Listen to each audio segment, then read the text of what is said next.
Well, good morning, my friends, and thank you for being here. I really appreciate you. Again, you could be anywhere in the World Wide Web, but you're taking some time out of your busy life to spend with me this morning. So hopefully we can deliver. Hopefully we can deliver. A lot of stuff to talk about. I'm not sure how many people got a chance to check out Straight Talk Live with Edna Howell on Sunday. Excellent program. I thought that she had an excellent show, and she was talking with a brother named Derek Favors, Dr. Derek Favors. And I realized I got a typo there in Brother Owensby's name. I'll change that shortly. But she got a chance to speak with the president of the NAACP up in Dayton, and he's very close to that Clifford Owensby case. Now, everybody's talking about that, and we talked about it here. Everyone's been talking about it, but some interesting things came out of it. Some new details came out of it, which I want you to share a little bit. What I really want you to do is go back and make sure you check out her podcast because it was super informative. She got a chance to speak with Dr. Derek Forward for about an hour, and it was very, very interesting. We got some details as to the relationship between the police and the Dayton Police Department and the community up in Dayton. So it was very interesting, very, very interesting. And you won't believe what happened to that brother after the camera stopped rolling. You won't believe it, but I'll give you all the details. Plus, more details. Humans worse than COVID. I got at least one example of humans way worse than COVID. Now, I would take COVID over these humans any day. Also, a memo to Bengal fan. Bengal fan, watch yourself now. Y'all heads is too big right now. We had no room. There is no space and no oxygen left for anybody else. Enjoy it, but watch yourself. And I think I've uncovered a theory about Bengal fans as it relates to Steelers fans. And also, and if we get to it, we will. And if we don't, I'll save it for later this week, perhaps. But there are no ugly men. There are no ugly men. We'll talk about that. All right. I need about 3 or 4 minutes before we get the show popping this morning. Just enough time for you to get some coffee or some tea or get one more rep in, maybe 2 more reps in, because I know my early risers are out there getting it in early. Getting it in early. Early risers rule the world. You know what I'm saying? You getting up early because you want to get up before the competition. You know what I'm saying? Successful people realize that you got to work like somebody's trying to take it away from you. So you get up early, you go to bed late, and early risers rule the world. So we'll get started in about 3 or 4 minutes. Don't go anywhere. This is the last honest place in Cincinnati media. Please share, share, share so many people can see this as possible. And we'll get started in, as I said, just a couple of minutes.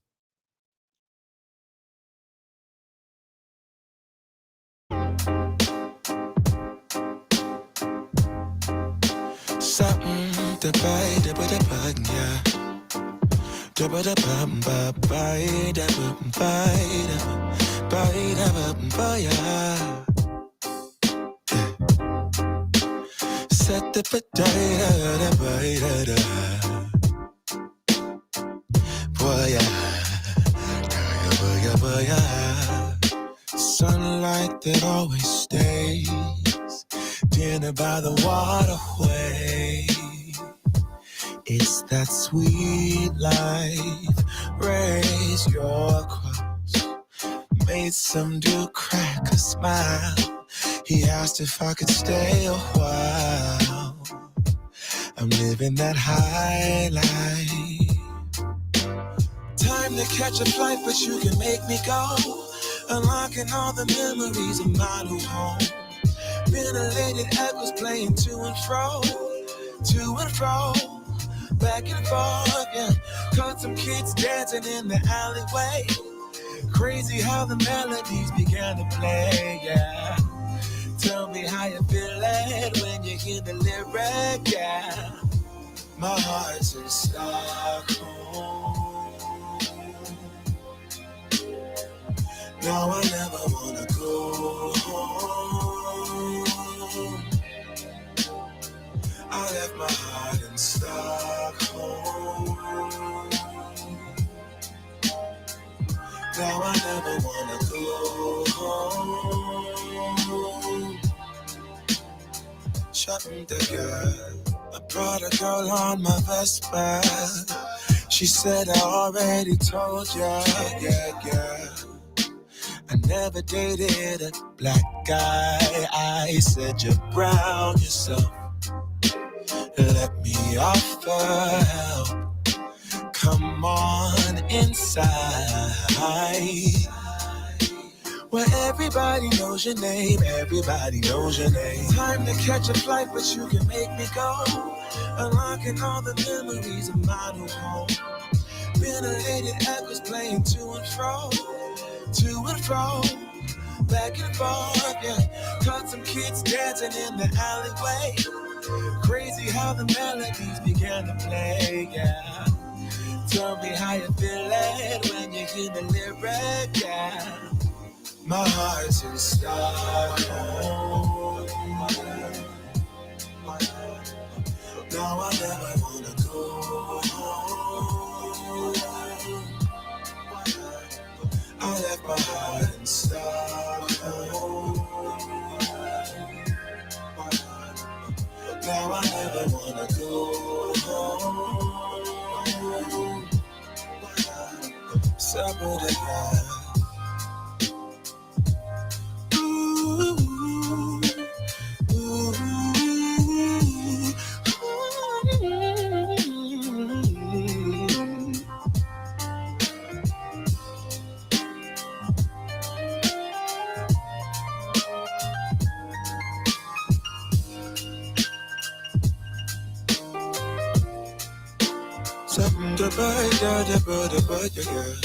Sunlight that always stays in and by the waterway. It's that sweet life, sweet life, sweet life. I never wanna go home, go home. I'm living in Stockholm, Stockholm. I never wanna go home, go home. Living in Stockholm, Stockholm. I never wanna go home, go home. I'm living in Stockholm, Stockholm.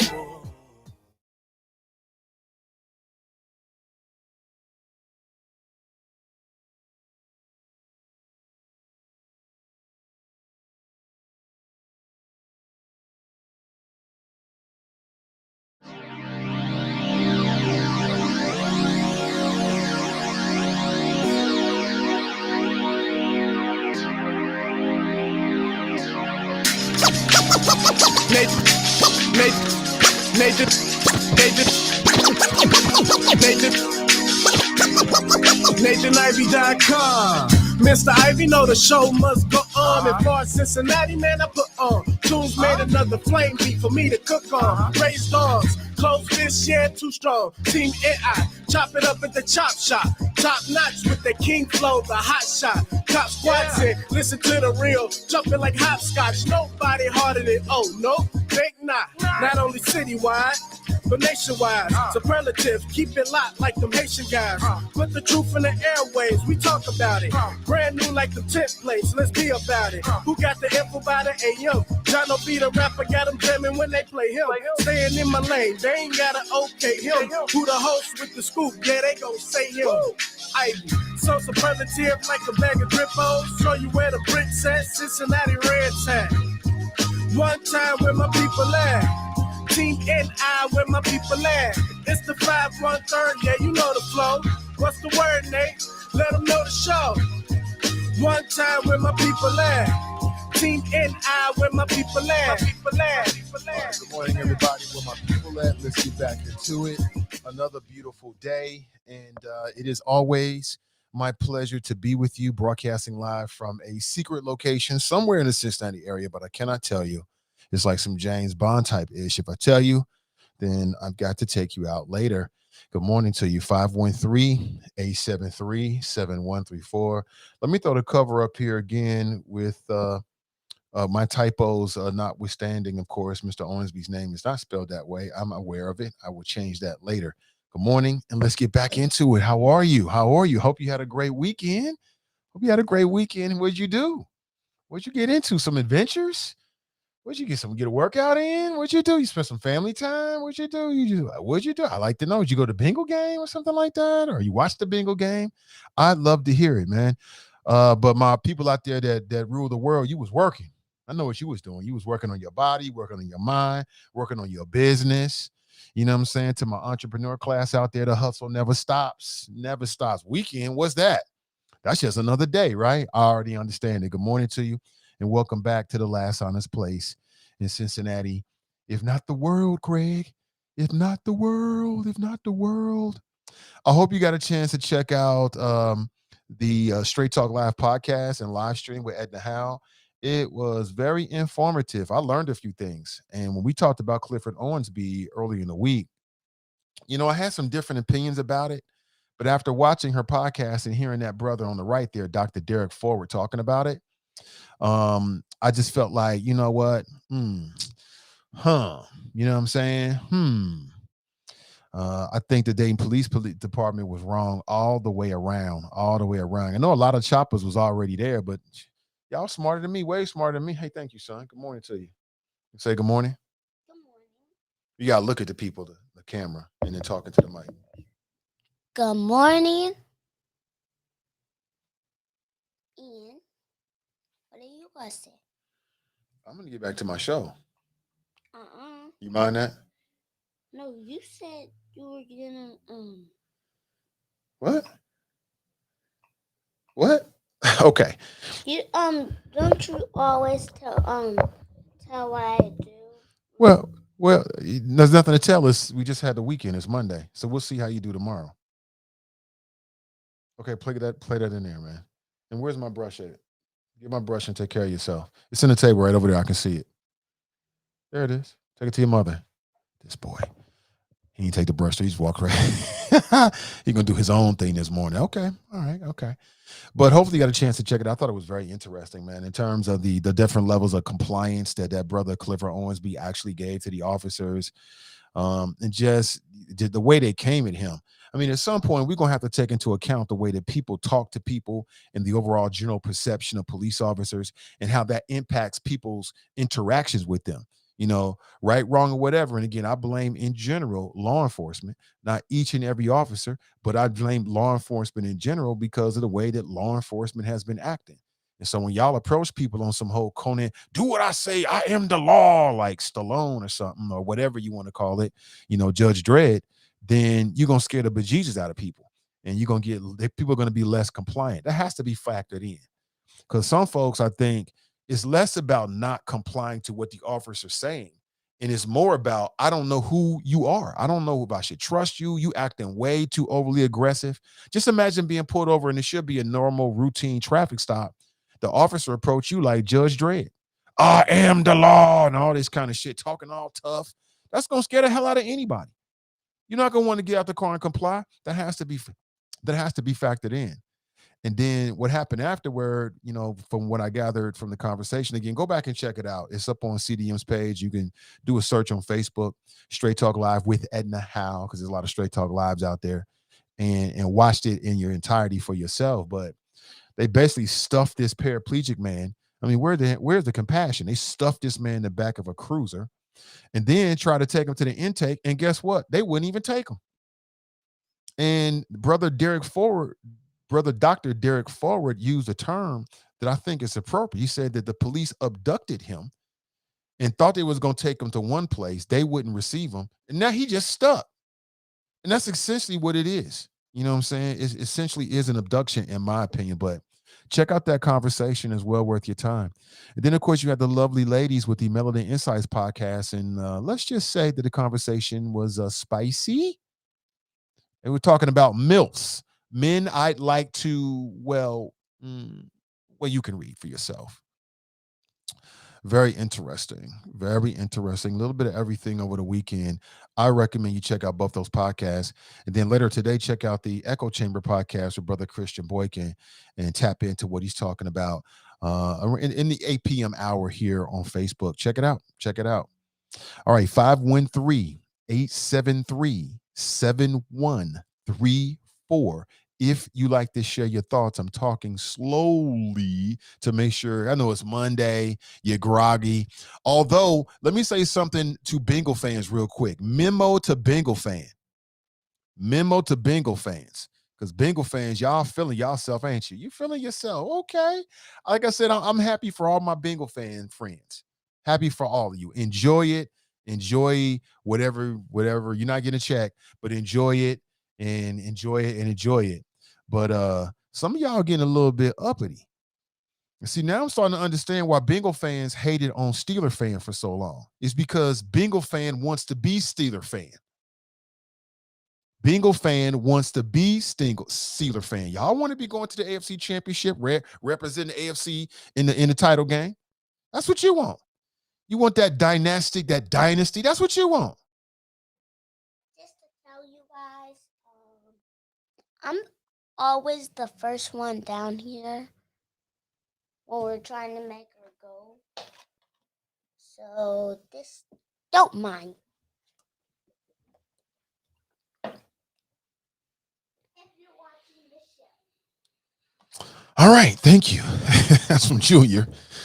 Like my office is his office, right? He does what the hell he wants to do. Good morning to you. Good morning.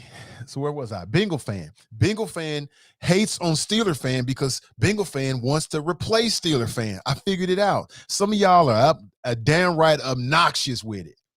Simmer down now, as a former colleague used to say. Simmer down now. Simmer down now. Just enjoy it. You beat the Lions. They're undefeated for a reason. Enjoy it. Because good teams are supposed to smash bad teams, but enjoy it. But I'll say it again.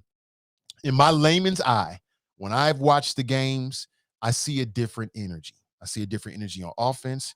I see a different energy on defense. I see a different energy on special teams, and I see different energy on the sideline. So, hey, maybe they stuck with that coach for a reason. Where Fame at?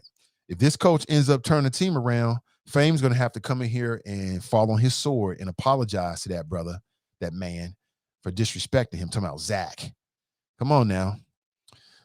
Give the props where props are due, man. Props are due. Give them props.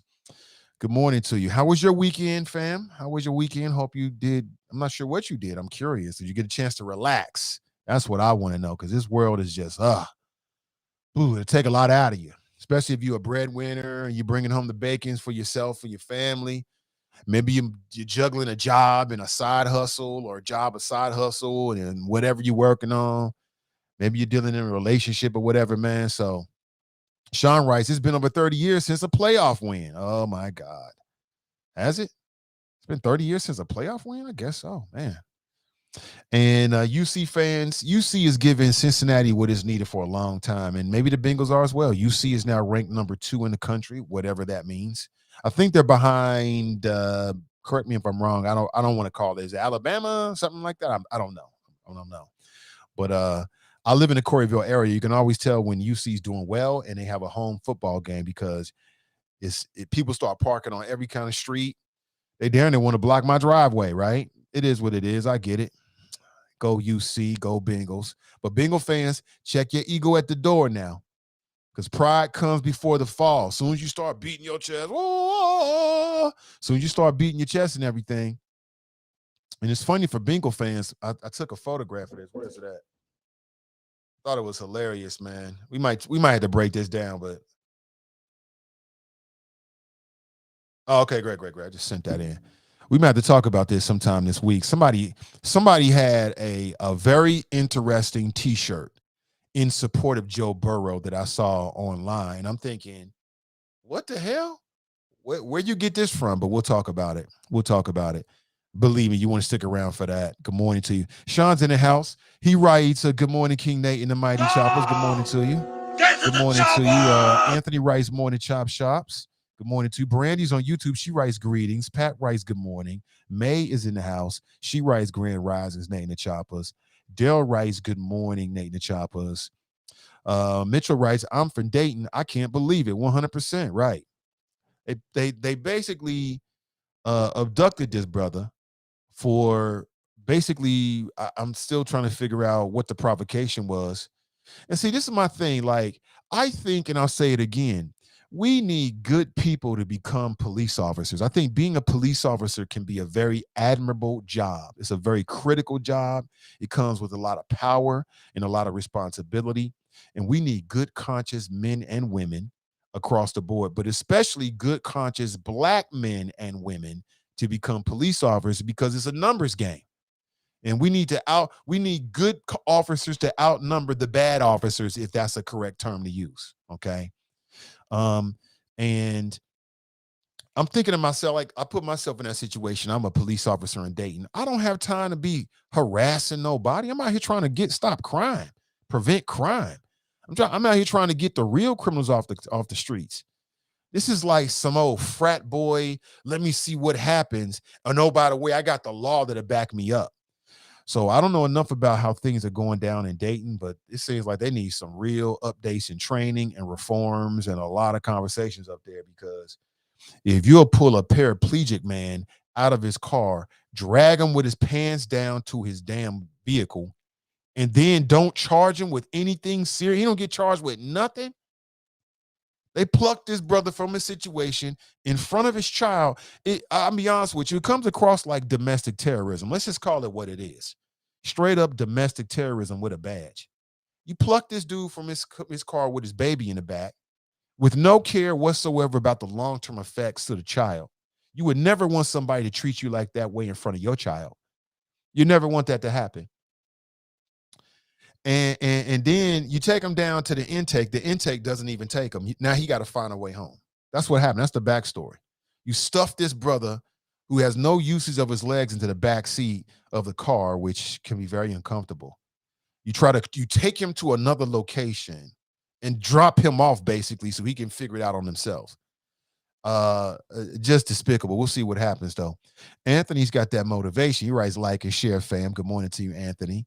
Ashley writes, good morning, Nathan and Choppers. Happy Monday. Happy Monday to you. It is a beautiful Monday, by the way. It is.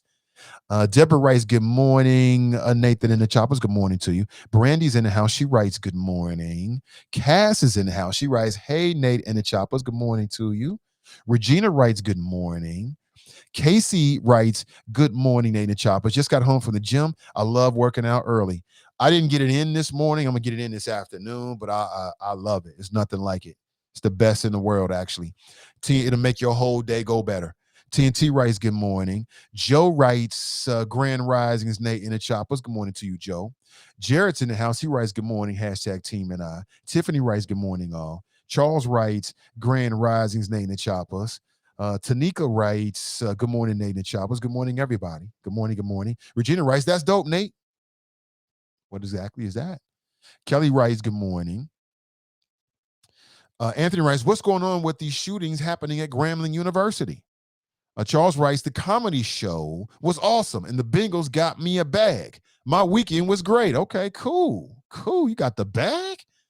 If the Bengals getting you the bag, man, that's a win. Nat writes, good Monday, Choppers. Good morning to you. Michael writes, nothing like getting abused by people that you pay their salary. Right. Nothing like that. Right. Welcome to America. Jerome writes, good morning, Nate and the Choppers. May writes, yep. Cash writes, facts. May writes, good morning, Junior. Have a great day. Oh, he gonna have a great day. You gonna leave that. Nikia writes, how about that UC win? Yeah, UC's dominating. I don't really understand the rankings in college football. I just watch the highlights. That's it. And I'm not even thinking about, like I said, when I went to UC, I did all the college stuff. I went to all the games. I went to all the I sat in the student section. I was 100%. I never lived on campus, but as much as I could immerse myself into that campus culture, I did. I enjoyed it all. So now, would I go to UC game? Obviously so. For sure I would, but I don't feel like a great burning desire because I did all of that. Had a good time with it. It was lots of fun. Ashley's cracking up. Sean writes, let's see how the playoffs turn out. Right. Daryl writes, I love the Bengals, but they're done nothing noteworthy except beat very mediocre teams. Next week, begins the test. Yeah, I think Baltimore next week, so it'll be interesting. May writes, it's a whole different energy. I will give the Bengals that credit. There is a whole different energy, May, 100%. In my opinion. Again, I'm no football player or sports commentator. I know what I know. It's the eye test, and I can feel and see a different energy. Okay, see you later, man. Stop running around in here. You're going to bust your head open. Okay. Anyway, you already know. In a second, you hear him crying because he didn't hit his head on something, but it is what it is. But yeah, he says, "No, I'm not." You hear me? I'm not, I don't care if you hear me, little boy. Good. I want you to hear me. Good, good, good, good. So he's still talking to me. But yeah, it's a whole new energy, man. It's a whole new energy. You can see it, you can feel it on offense, defense. They tricking people with misdirection plays, the whole 9 yards. So sure, get a team props, man. Give them props. You know what I'm saying? Brian writes morning, hashtag GSW, hashtag who they. Go to say Warriors, man. Here you go again. I forgot. Here you go. You better get with them Lakers, man.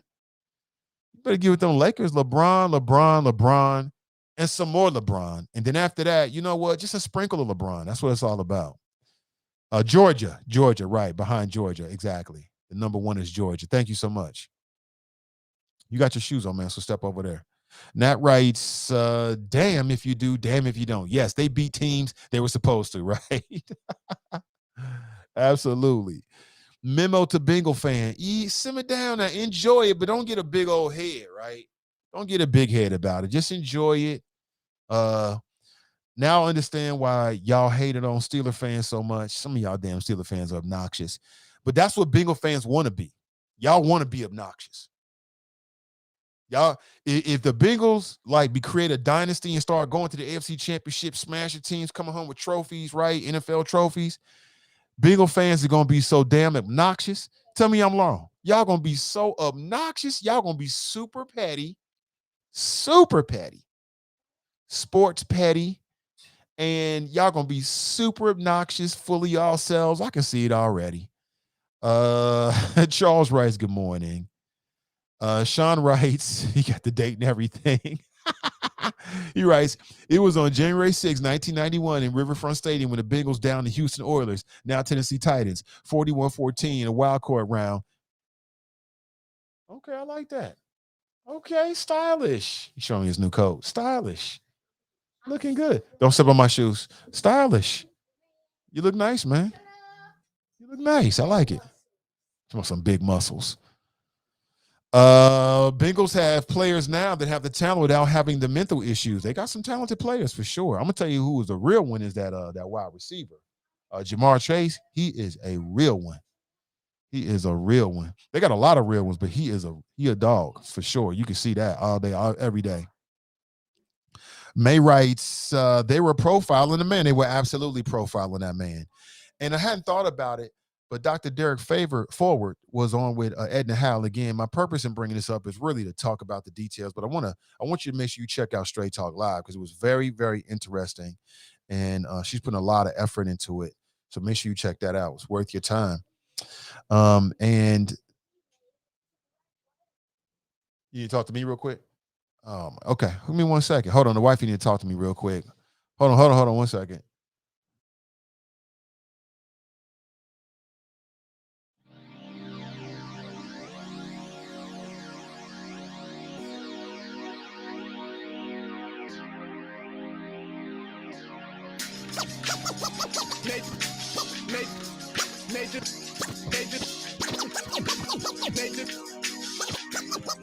NationIvy.com.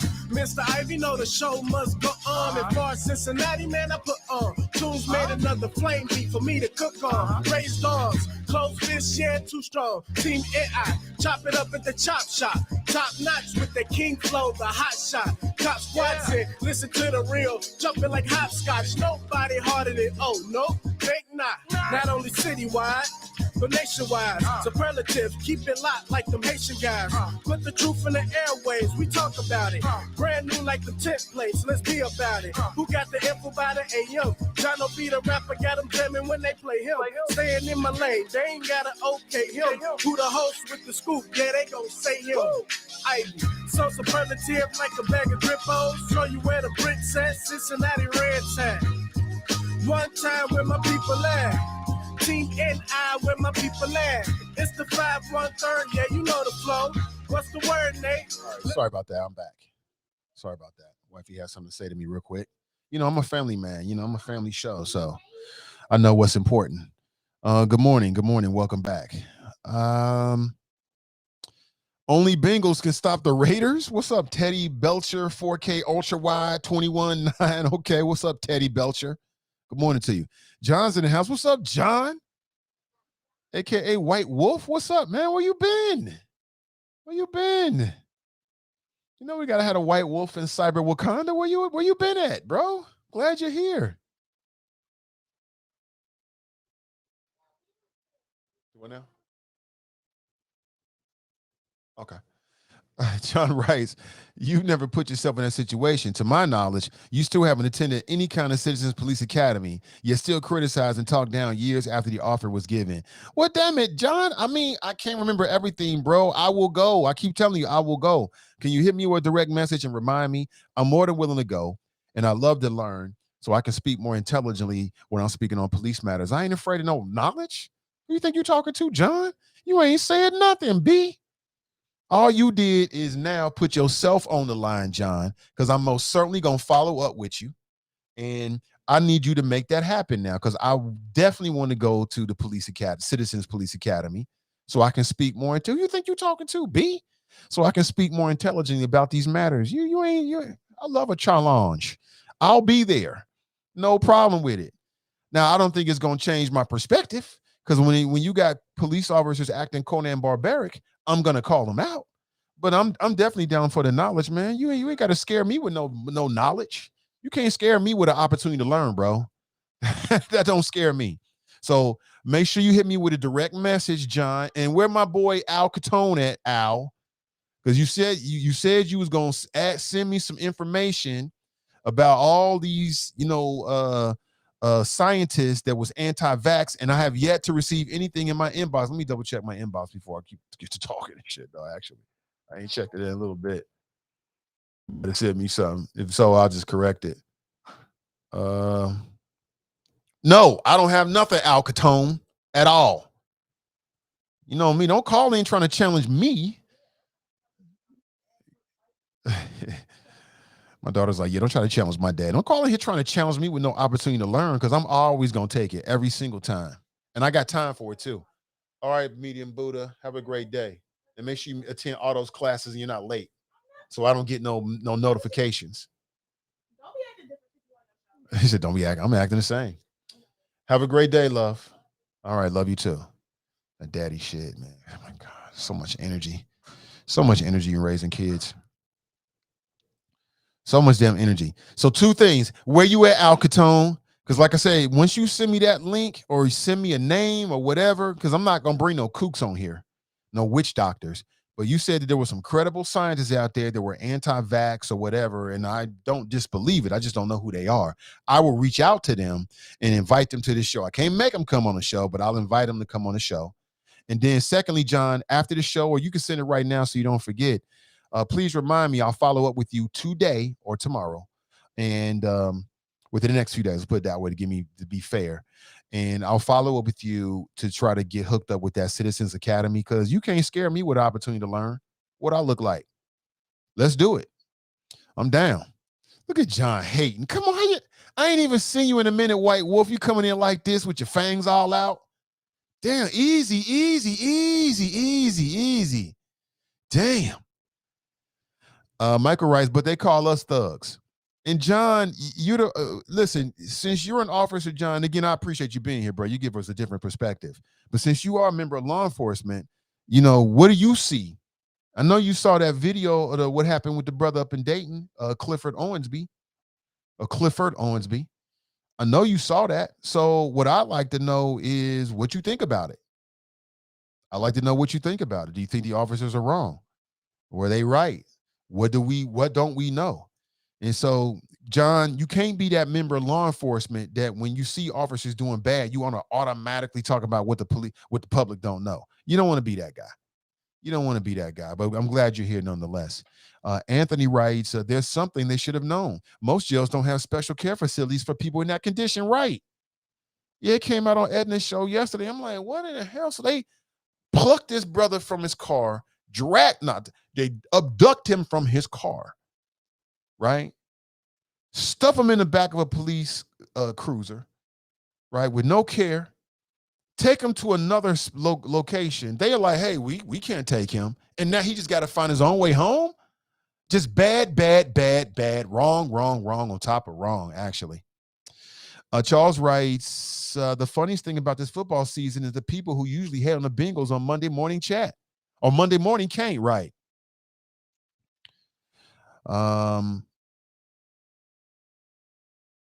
Yeah. They got some dogs on the team. They got some real dogs on the team. They got some dogs on the team with a different energy, a different perspective. I mean, for people that care about this kind of stuff, I know my Cincinnati fans, it's going to be a great day at work today because when the Bengals are well, then the boss, who's a Bengal fan, he's happy. Everybody's happy. People floating around the office and the cubicles. They're so happy the Bengals won. Hey, listen, whatever brings Cincinnati happiness, I'm all with it. I'm all with it. Hey, good morning to you, Jane. Good morning to you. Good morning. Tiffany writes, woo, I just came from the gym as well and usually do a walk afterwards, but man, that sweat and cold weather isn't it.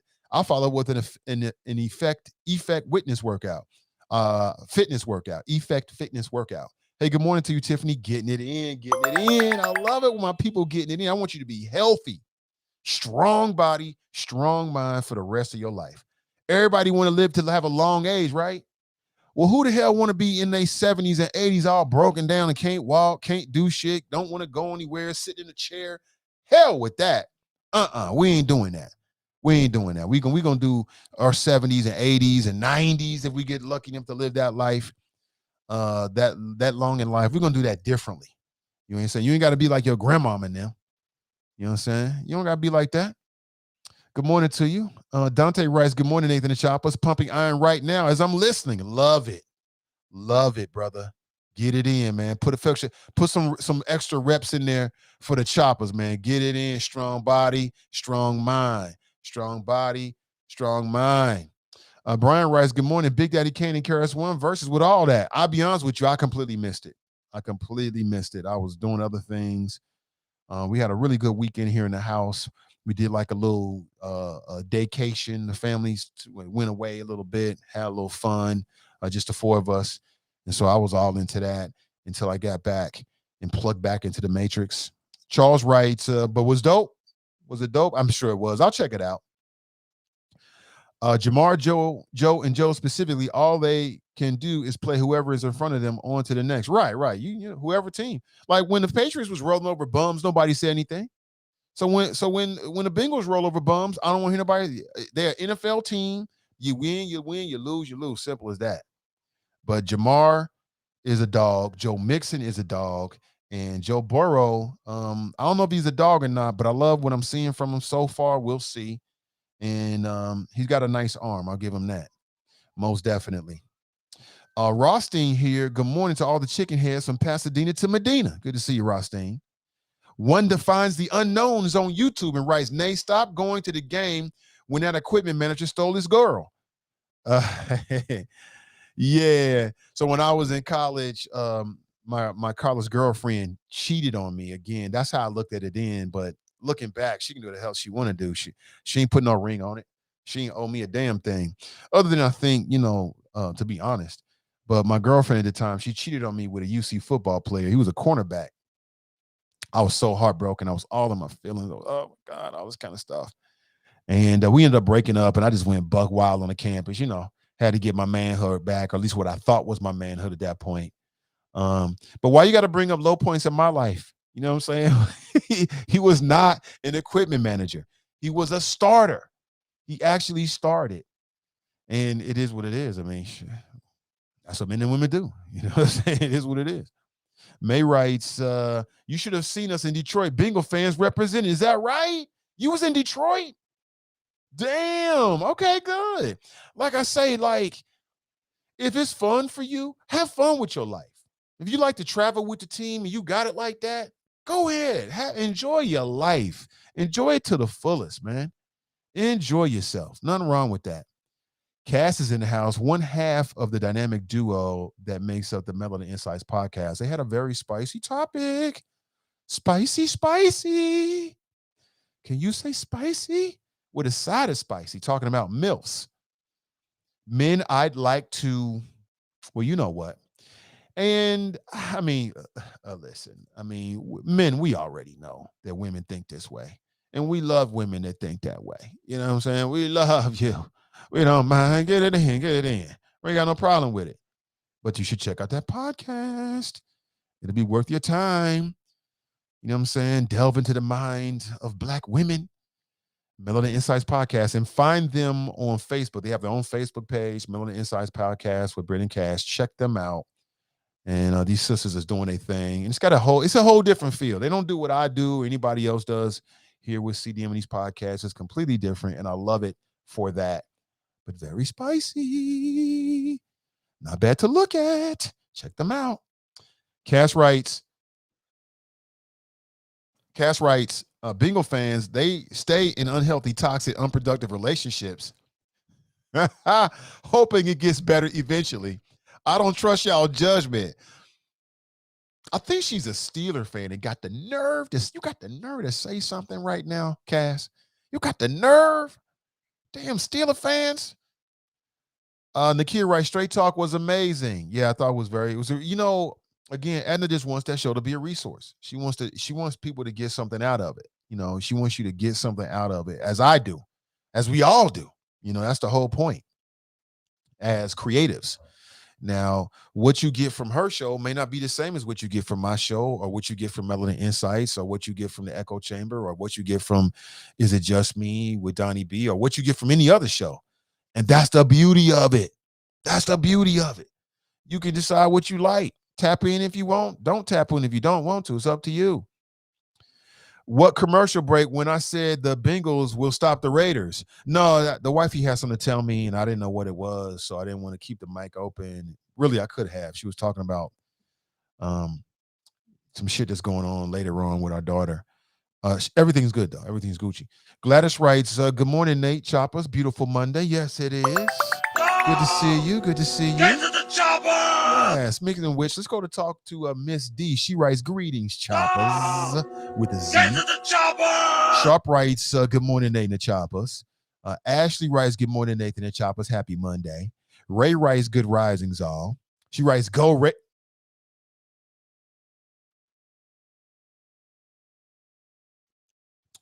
He writes, go Ravens. And then we got John #Glorious. He writes, that wasn't me. Oh, okay, my bad, John. I didn't went all and said it was the White Wolf. Then who the hell was it then? It wasn't John Sterling? Yeah, here's John Sterling. That's not you? Hold on. But see, you have John #Glorious on your Spreaker profile. So again, John Sterling. Come on, you fucking with me. Excuse me my language. Lord, forgive me for my brash delivery. That was you, man. You effing with me. That was you. I think it's so. I don't know. I'm not sure. Now I'm confused. Eloise is in the house. Good morning, Eloise. Good to see you. We always leveling up when Eloise is here. Good to see you. Let's see. Sister Iris is in the house. She writes, good morning, great people. Good to see you. Omar writes, Nate, stop going to UC games when the equipment manager stole his girl. Anyway, hood morning from the country suburbs. #alt middle. See, I should have never said nothing to y'all. I should have never put that out there, because Eric, you just going to keep pushing this up and pulling it up. That was a bad moment in my history. You know what I'm saying? Just imagine how bad I felt. My girlfriend cheated on me with a UC football player. You know what I'm saying? Now you want to keep throwing this up? I felt bad, okay, but I was younger and I didn't know how to process it. You know what I'm saying? We ended up breaking up. We stayed together. We tried to stay together, but my ego was so bruised and all that kind of shit. Looking back, it was the dumbest shit ever. Looking back, that shit didn't mean a damn thing. She was my girlfriend. She wasn't my wife. She was my girlfriend. She wasn't my fiance. She was in college. And then I'm just being a hypocrite because I was doing the same damn thing. But that's how men be. Man to get all into his feelings because his girl go do something, the same damn thing he doing. And I'm guilty as charged. I admit it. But that was a long time ago, B. Keep bringing up the old. Stop bringing up old shit, man. Damn. I ain't going to tell you nothing else, Omar. I ain't telling you nothing else if you're going to act like this. And he wasn't the equipment manager. He was a starter. Damn it. Anyway, Micah writes, and I will admit it with you, I was pissed off at the whole UC football team for a minute. Fuck that UC. Lord, forgive me for my brash. Let me F that UC football team for about a season or so. I didn't go to no football games or nothing. I admit it. I fully admit it. I was in my feelings, but I mean, who wouldn't be, right? Angela writes, good morning to you. And she writes, good morning to you, Angela. She writes, interesting juxtaposition, shootings left and right, and we hyped over football. I don't think it's, I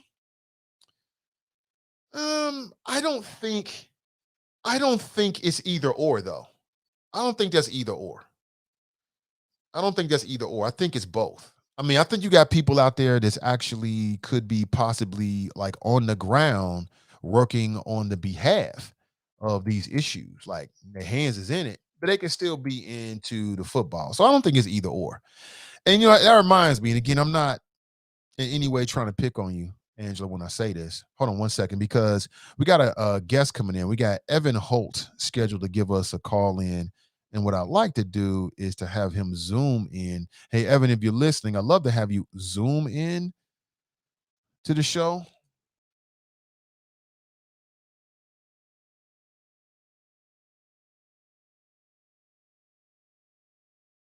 Okay, I'm taking care of show business, but that's my style. I do it right here. We're corresponding in real time. Yeah, I don't think that is, and I understand your point. I know you're a serious woman and all that, and I respect that. But I don't think one cancels out the other. I really don't. And I don't think by not talking about the Bengals that in any way we're taking anything away from the conversations about the violence. This is two completely different things. And when you just said that, it reminded me of something that I posted on Facebook. Again, this is not targeted at you, sis, at all. But I'm just doing me. I keeps it rizzle. Where is it here? Yeah, I posted this back on October 16th. So that was 2 days ago. Because I was on somebody else's page. And I'm like, well, why are you even? I just don't get some people. I really don't. So let me put this out here. And this is not about Angela. Not about Angela. This ain't got nothing to do with you, sis. But your comment did remind me of something I wanted to talk about this morning. But this is not about you in specific. But to anybody, if you feel like I'm talking about you, I probably am. Take it any way you want to take it. But 3 types of comments that people think are intelligent on social media, but they really are not. Number 1, we have better things to talk about. I was on somebody else's page and they posted something. And I'm looking at these people posting these comments like, well, we got better things to talk about. And we so easily distracted, which is number 2. People getting distracted from the real issue. And number 3, y'all ain't woke. These are 3 types of comments I hear a lot. I see a lot on Facebook primarily, but I see it in social media in general, that people think are intelligent. But I'm here to tell you, that shit ain't intelligent. That's what you think is intelligent. I don't get it. Like, maybe I'm just different. But if I go to somebody's Facebook page and they posted something I'm not into, I don't leave no damn comment talking about I'm not into it. I just move on. Who are you egotistical people to think we got to know what you think and just move, just take your little fingers and move on. I don't get it. That ain't intelligent. That ain't smart. And I've heard people say this so many times. Like I remember this was last year when we were talking about August Alsina and Will and Jada. People was posting things like, oh, we so easily distracted. I just want to shake my phone and say, this is social media, you idiot. This is what people do on social media. I know plenty of activists. They never get distracted. You might be distracted, but people that's about that life never get distracted. Never. They 100% focused. It don't matter what the latest trend is on TikTok. They stay focused. It don't matter what a lot of people are talking about in a Facebook group. They stay focused. You might be projecting the way you are, like you're distracted. But people that is active about whatever they're fighting for, they don't get distracted. They might participate in the latest trend. That's all it is. But all this, people getting distracted from the real issues. Number 1, that don't help people focus on whatever issue it is. Your time would be better spent, I guess, posting or focusing on whatever you think people should be focused on and not going to somebody's page. Again, it wasn't my page. It was somebody else. So I got outraged for somebody else. I'm like, I got to call this out. None of this shit is intelligent. Stop it. That ain't intelligent. Oh, we got better things to talk about. Then why don't you go on your page and talk about it? Right? And then some of these same people that post these kind of comments, you go to their page, you know what you're talking about? Dumb shit. Lord, forgive me for I blast your memory. Dumb-ish. The Bengals, food, whatever they think is entertaining. So I just, maybe I'm different. I have never done that. I've been on Facebook, I'm not sure how long. I never went to somebody's page and they was posting something and said, we should be talking about something else. If I really feel that way, why would I take the time to even type that? Just move the hell on. And reminder, this is social media. Say it with me. This is social media. People talking about a lot of different things. It don't mean you distracted about violence or black wealth building or whatever else. I know I'm not. I just am into a lot of different things. Don't take away from anything. So please stop.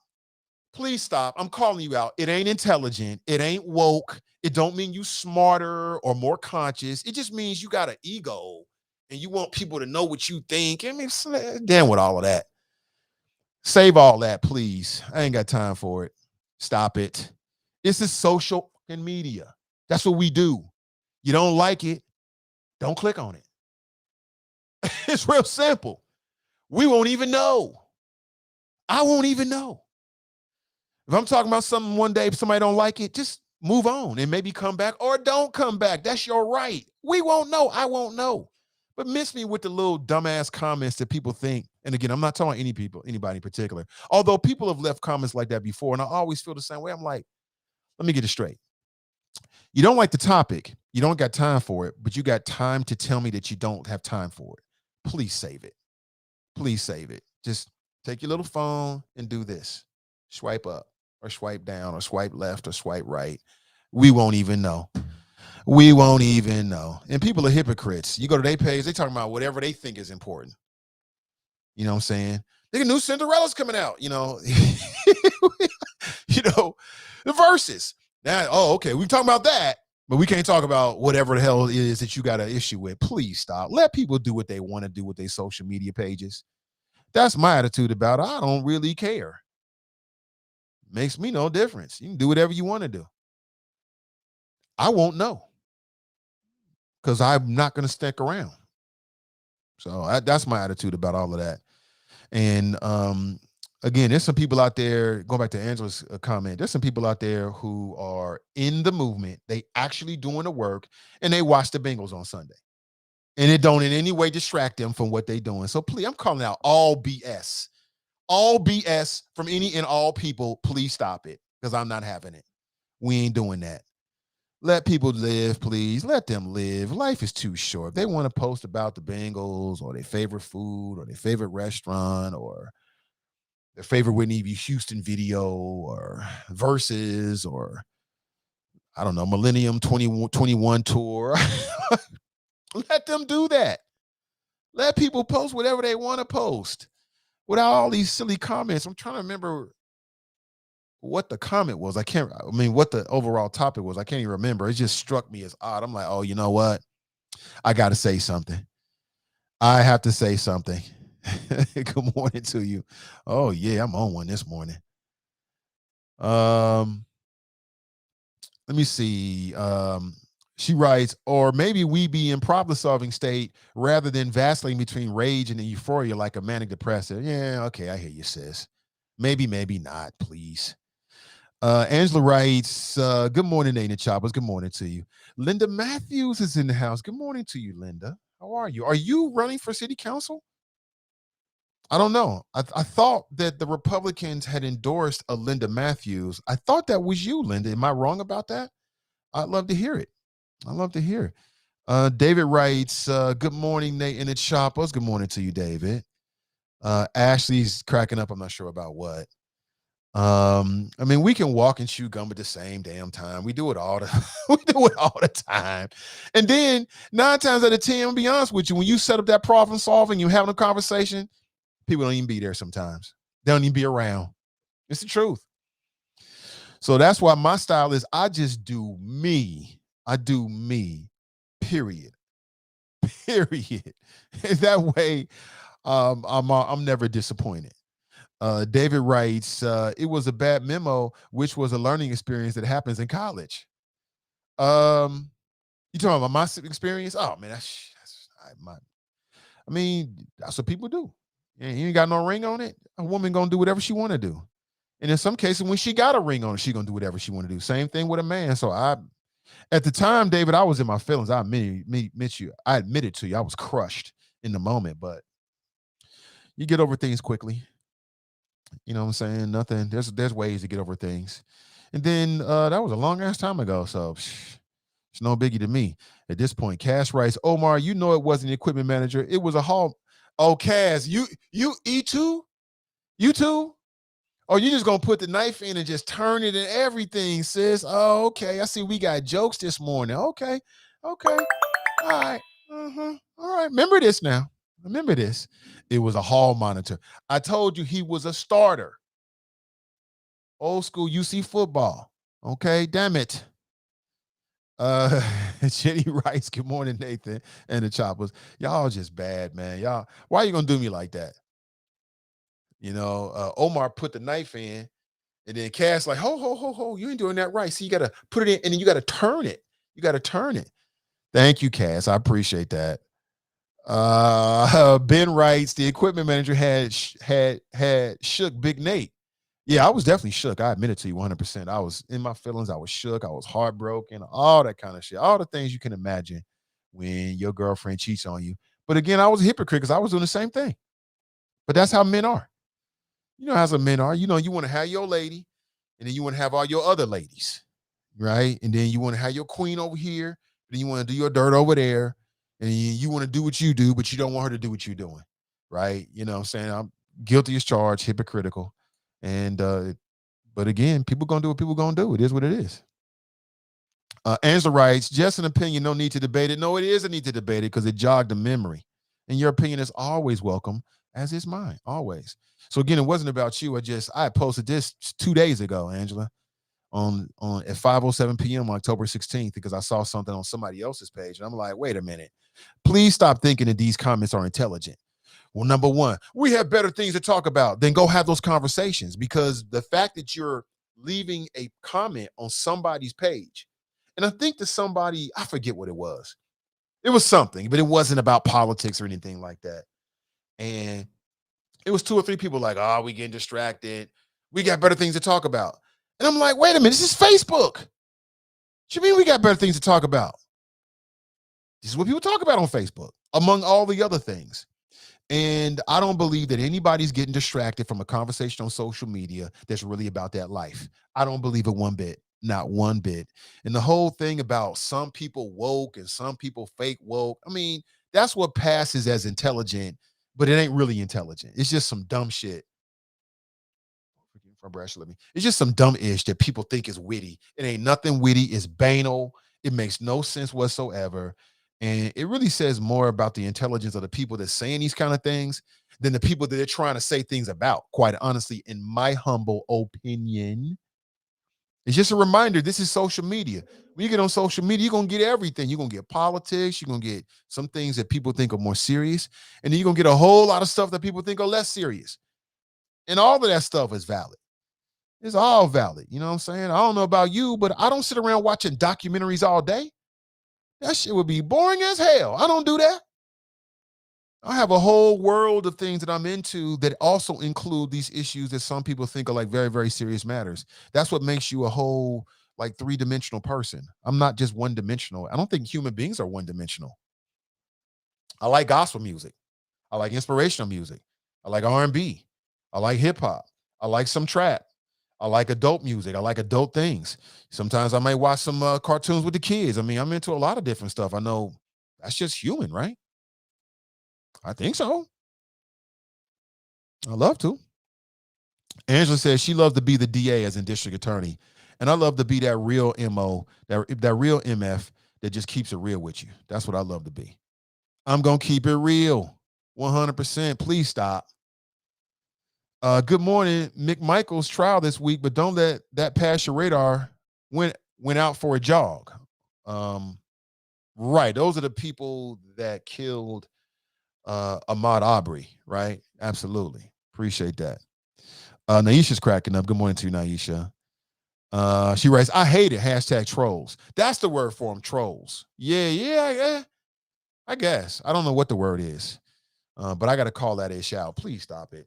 And you on other people's pages. I can see if it was your page, which you have control of, and nobody can post anything unless you allow them. How you gonna go to somebody else's Facebook page and criticize them for what they posted?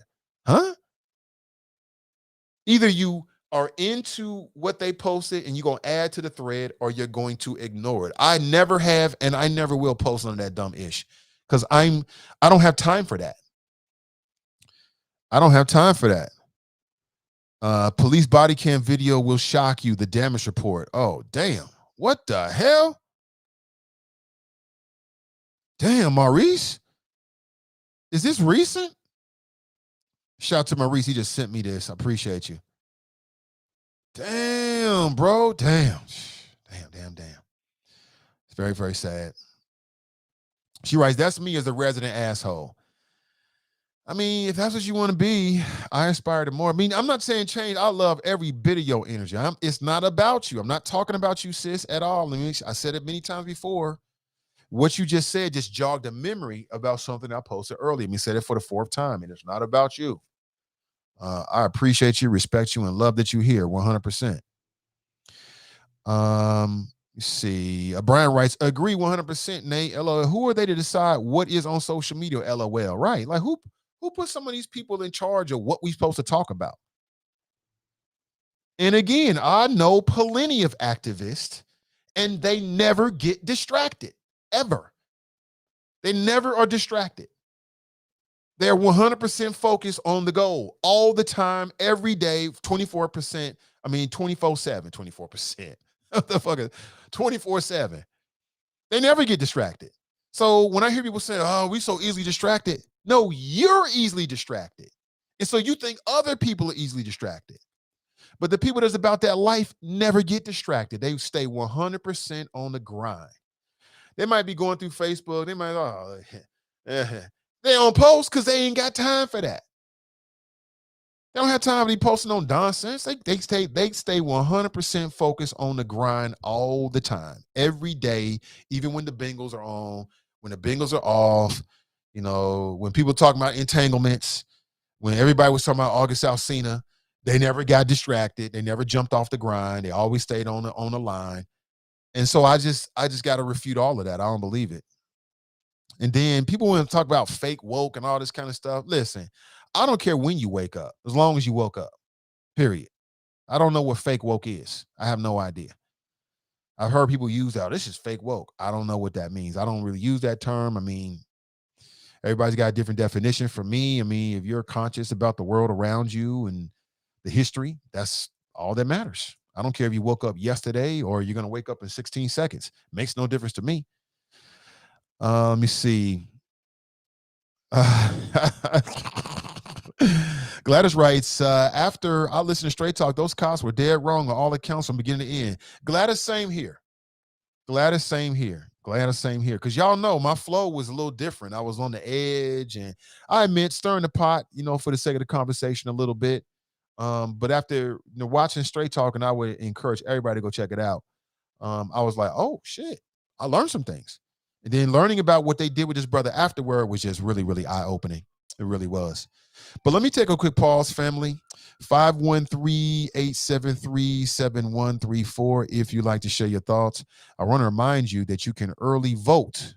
Early voting is taking place right now. Early voting is taking place right now up until November the 1st. And you can early vote here in Hamilton County. If you're wondering where, you can see the location on the screen at the Hamilton County Board of Elections over in Norwood. And you can call ahead at 632-7000. For my people that's only picking up the audio stream, the Board of Elections is at 4700 Smith Road, 45212. If you want to put that in whatever your navigation app might be, you can check it out for yourself. And we'll take a quick pause. There's some folks that want to bend your ear about their respective campaigns, and we'll be right back.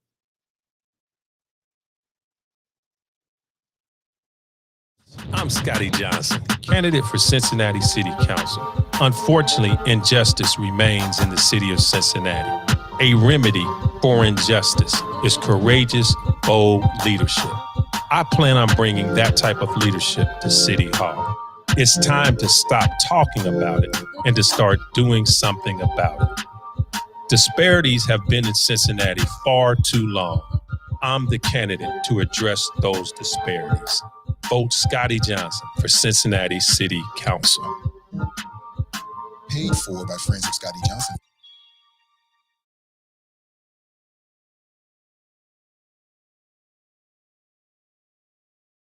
This is former Mayor Dwight Tillery, and I'm asking you to vote for Attorney Elizabeth Tye for municipal judge. At a time like this, we need Attorney Elizabeth Tye on the bench so that justice can roll down like a mighty stream. At a time like this. Now, I'm licensed in Ohio, the federal courts, including the United States Supreme Court, and I know who will make a good judge like Attorney Elizabeth Tye. At a time like this. I've known Attorney Elizabeth Tye all of her life, and she believes in equal justice and will make sure those in her courtroom will get a fair trial. At a time like this. Attorney Elizabeth Tye is a woman of great integrity, courage, and experience who has built a great law practice.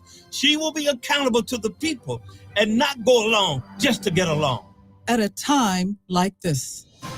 I'm Attorney Elizabeth Tye, and I'm asking for your vote for municipal court judge on November 2nd. Paid for by the committee to elect Democrat Elizabeth Tye for municipal judge.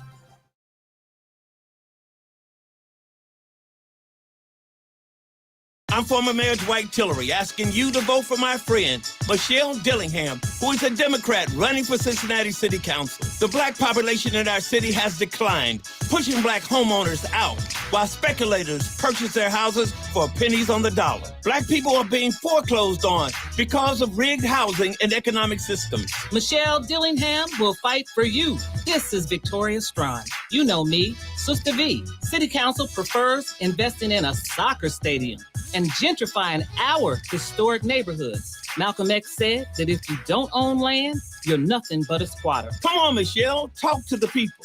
City Council is being sued for discriminatory tax abatement programs that unfairly enrich wealthy white neighborhoods. I know because I've been fighting for reform for years. Isn't it time to elect a candidate who will stand up for the people over special interests? Vote for me, Michelle Dillingham, Democrat for Cincinnati City Council. Paid for by Dillingham for Council Committee. Can't sleep. It's hard to pay attention in school. I say mean things. I keep getting in trouble. I bully other kids. I'm just scared. No one sees my pain. Sometimes I want to die. So many of our children are facing trauma, but instead of seeing their pain and fear, we're labeling them bad, troubled, delinquent, or criminal.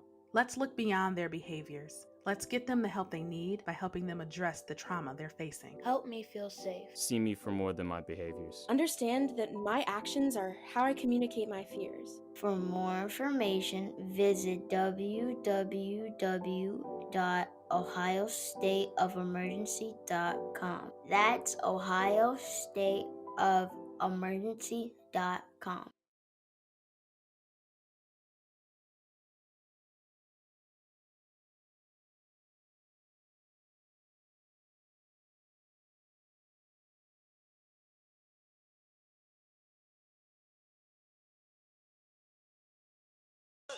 You can't kill my confidence. I think I'm the man. All right. Good morning, everybody. Welcome back. Just a quick break. Just remember, it's hard to be the person that never gives up. So what's the moral of the story? Never give up. Good morning to you. Let's get back to it. 513-873-7134. If you like to transform your brain waves into, shall we say, digital talk radio waves this morning. Good morning to you. And hope you're having a great day. Just kick it off with, man. Hope you got up early, got your workout in or your meditation routine in. How many people meditate out there? Get your mind right, get your body right. Hopefully you're eating right and start your day. And just remember, our motto is winners focus on winning. Focus on winning. And put your blinders on. Just run your own race. Don't worry about the man or the woman next to you. Don't worry about what the next person's doing. Just worry about you. Be the best you can be. That's it. Be the best you can be. Good morning to you. Anthony writes, I thought it was an RA as in resident advisor. Y'all just gonna just jump into my nightmares and just swim all through them. And okay. All right. I see how we doing people this morning. I told you I don't feel bad about it anymore. That was a long time ago. And plus, I mean, that was her. That's what she wanted to do. That's no reflection on me. You know what I'm saying? That's what she wanted to do. It is what it is. Good for bro, whoever he was. Good for him. Good for him. Hope he had a good time. That was a long time ago. Brian writes, agree 100%, Nate. LOL. Yeah, I think I read it already. He said it like I was a grown-ass man. Angela writes, I doubt it will stop, but good flow. No, it probably won't stop because small-minded people do small-minded things. So no, it won't stop. You know, small-minded people have been doing small-minded things since the beginning of time. So no, it won't stop. But neither will I. Neither will I. Oh, Charles writes, the new Cinderella's coming out. Right. So when these same folks are hypocrites, we should be talking about something more important. You go back to their page, they're talking about the new Whitney, the long lost Whitney Houston tapes or some shit like that. That don't. What time is? Oh God, Lord, forgive me for my brash delivery. Every time I curse, I told myself I would do that, and therefore I break my habit of cursing on the show. And I want to start cursing because I can communicate more better than that. Did you catch that? I can definitely communicate more better than that. And there's children, you know, people are going to school and things like that. I'm really, you know, being in a morning show. This is an adult show. And it's always going to be an adult show, but I'm hypersensitive about that because my kids are on the show. You're like, my children have heard things, and so I have to set the standard in the tone for the callers and things like that. And I just got to be better. So that's just me. Regina writes, thanks, Nate. It's your page. Do what you want. Right. You got to mind some people. You know, people that think they think they're being intelligent and it's not intelligent. Exactly. They cut through the BS. Right. Cut through the BS, bro. Crystal writes, good morning. Angela writes, glad I could see. Now she thinks she's self-important. Glad I could trigger your outrage this morning. Rubs hands, lashing diabolically. No, actually, no. You didn't trigger anything. You jogged a memory. But okay. I mean, we all got roles to play.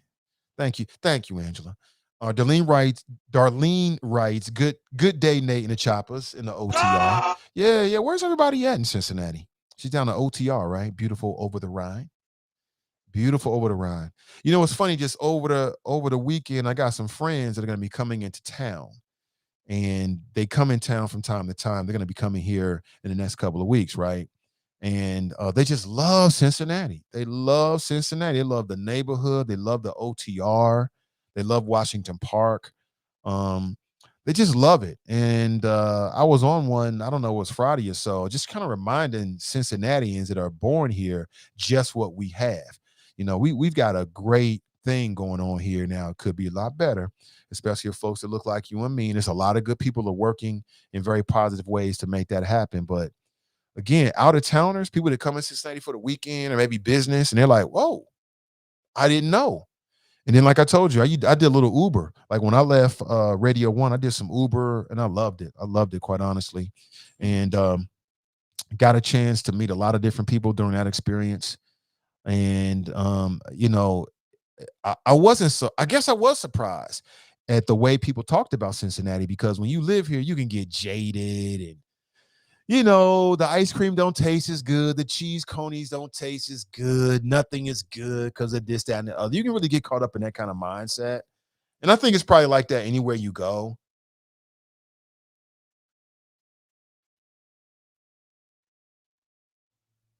Oh, okay. Oh, the smile is devastating, sis. Devastating, wifey. Wifey just sent me a message. Great smile, though. But you can and maybe I can get caught up in that. Let me talk about myself. Maybe we can all get caught up with being jaded and thinking the negative thoughts about Cincinnati and everything that Cincinnati's done to you and everything that's not good. But I'm telling you, man, out-of-towners, they come here and they love it. They love Cincinnati. They love everything about it. They love the parks. They love the elevation. I heard that so many times when I was doing Uber about how, you know, so many places are flat. And they love the architecture. They love the culture. They love the food. They like the people. So I think It's like that anywhere. Like you can go to a different city and be like, oh, I'd love to return. But you talk to people that was born here, they're like, man, I'm trying to get out of this shit, right? It's just like that. So all they've been doing is talking about the violence, but there's no action to curb the violence. So stop talking and start acting. And that's the other thing, Wendy, that I've said before about these people talking about talking. People that's about their life are not talking. They're doing. They're doing. We've talked enough about it. We already know what the issues are. It's about doing. It's about action. So a great point there. Absolutely. And again, I ain't talking about nobody in particular. This is just a general observation. I love all the choppers and everybody's opinion. We go with one another and we challenge one another. Shit, iron sharpens iron. Lord, forgive me for my brash living. I keep saying it. Trying to get to at least 8:30. By then, all the public school kids should be at school. And if you're not, you're probably out here doing the wrong things anyway. So hearing some curse words is the least of your problems. I thought it was an RA. You're so wrong for that, man. You just see how people do you, man. See how Anthony doing me? You think this is funny, huh? Okay, all right. Just Teach writes, proud to say, boss, I was getting them draws. Sincerely, Ray Gibson. What the hell? Wait a minute, this is going too far. Oh my God. Angela says she only comments during live streams so she can get that real-time smoke. Okay. Jason's in the house. Good to see you, Jason. She writes, my comments engagements is accomplished. My community engagement is accomplished for today. Okay. Oh, she says devil's advocate. Okay, even better. Kamika writes, Colin Powell dead from COVID-19. What? Oh, what?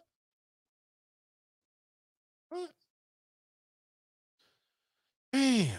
Shit. This came in just a few minutes ago. Thank you so much. Damn. Colin Powell dead from COVID-19. Damn, I'm reading this right now. Colin Powell from complications with COVID-19 now.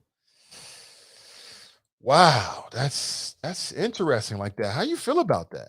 Like, what is your general impression of not COVID-19, but Colin Powell? Thank you, Kamiki. I appreciate that. Hit me to the game on that one. Damn, this news is just coming in within the last couple of minutes here. Colin Powell. Damn. Now, previous to the Bush administration, as baby Bush administration, I always had a favorable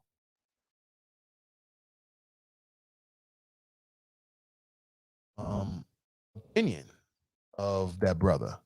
And then, he was on some levels, on some ways, complicit to all the lies about the war in Iraq and things like that. I'd like to get your general thoughts about the passing of Colin Powell and, how you view him. Do you have a favorable viewpoint? That's very, very sad. Condolences to him and his family. That's not good. How old was Colin Powell? Let me check this out. CNN, Colin Powell, military leader and first Black U.S. Secretary of State, dies after complications from COVID-19. This shit is serious. Y'all better stop playing with COVID-19. Y'all better stop playing with it. In our own family right now, like right here, right now, it's not fair to say my wife's relative because we're family now. So I'll say we have a relative that is very, very close to us. And I'm talking about as close as you can possibly get to our family that is sick right now with COVID-19. I mean, real sick. And this is a male member of our family.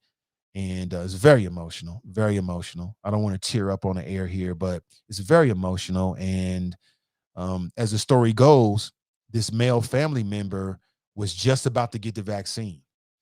And again, people got to make that. That's why I said Kyrie need to shut up and dribble, because if you're not with that kind of platform, and I stand by that, by the way. I know some people didn't like it. I know Jericho was like, I'm just caught up with a black man that's using racist tropes. Well, I'm a member of the media too. So, I'm trying to catch people's attention. I fully admit it. But I meant what I said. If you're a big time athlete like Kyrie Irving and you're not speaking from facts, medical science and data, then shut the hell up and dribble, because you're not helping. You're adding to misinformation and hysteria. Okay. Shut up. Just go dribble, Kyrie. Kyrie's gonna either shut up and dribble. Watch what I say. He's gonna either shut up and dribble and get that vaccine, or he's gonna render himself. He's gonna be on the big three next summer. Watch. He's gonna be playing the big three. It's gonna be either or. And unfortunately, what he's gonna find out is that his platform is only there because he's in the NBA. That's what makes him relevant to this point. Now, he might build something that makes him relevant later on, but to this point, what makes him relevant is that he's in the NBA. So, again, pride comes before the fall, bro. Watch it. But like I said, we have a close personal, as close as you can get to our family, as close as you can get, who is suffering right now from COVID-19. And the last word we got is that it ain't good. It is not good. So, but I want to get your thoughts about Colin Powell. Thank you, Kamikia, for hitting me to the game here. I really appreciate it. Let's go to the phones. Good morning. Welcome to the show. Good morning, Mr. Ivy. This is your West Side Connection, up bright and early out here on the left coast, the People's Republic of California. How you doing this morning, sir? I'm doing excellent, Drop, and welcome to the show, brother. Thank you for having me. I just heard you read the news about the passing of Colin Powell due to complications from COVID-19. And I'm pretty sure that he was fully vaccinated. And also over the weekend and last week, former President Bill Clinton was transferred out here to California, right in my neighborhood, to UC Irvine Medical Center for treatment. And when he was first admitted, I think it was on Tuesday or Wednesday, the news story led off with former President Clinton hospitalized and not related to COVID. So, Mr. Ivy, again, he had an E. coli infection, as I read. Right, but they said right up front, before they really knew all the details. Well, I'm not even going to say that they knew. They probably knew all the details, but the media felt it necessary to lead the story with that his hospitalization has nothing to do with COVID-19. Now, again, Mr. Ivy, here we go again. Will the media tell the truth about Colin Powell's passing? Just like, who was it, Hank Aaron? He was he got the vaccine and he passed away. There's other, Jesse Jackson and his wife. They were hospitalized, but, thank God that Jesse Jackson came out alive a couple weeks ago, and he was fully vaccinated. And then still over the weekend, Mr. Ivy, there's stories all over the place about how Black voters are not happy with the Biden-Harris administration. And you're loving it. And then you also just mentioned the drama with Kyrie Irving refusing to get vaccinated, which I think he will ultimately get vaccinated before the season starts. He will. Yeah, because the season starts on Friday. So I'm pretty sure he will get fully vaccinated by then. But I think Kyrie is trying to make a point. But again, Mr. Ivy, the whole hashtag Black Not Vaccinated is a real thing. The Black divide is a real thing. What does that mean, though? Can you explain that to me? Black not vaccinated. What does that mean exactly? That means that in the very beginning, when they tried to say that the unvaccinated were white, no teeth, uneducated Trump supporters who refused to get the vaccine to show loyalty to Donald Trump, which to me that made no sense. But in reality, it was close to like 60% of African Americans did not want to get the vaccine.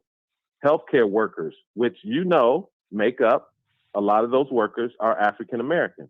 They're not getting vaccinated. And again, it's just a lot of issues with the vaccine related to Black people as far as not wanting to get a vaccine. It is a choice.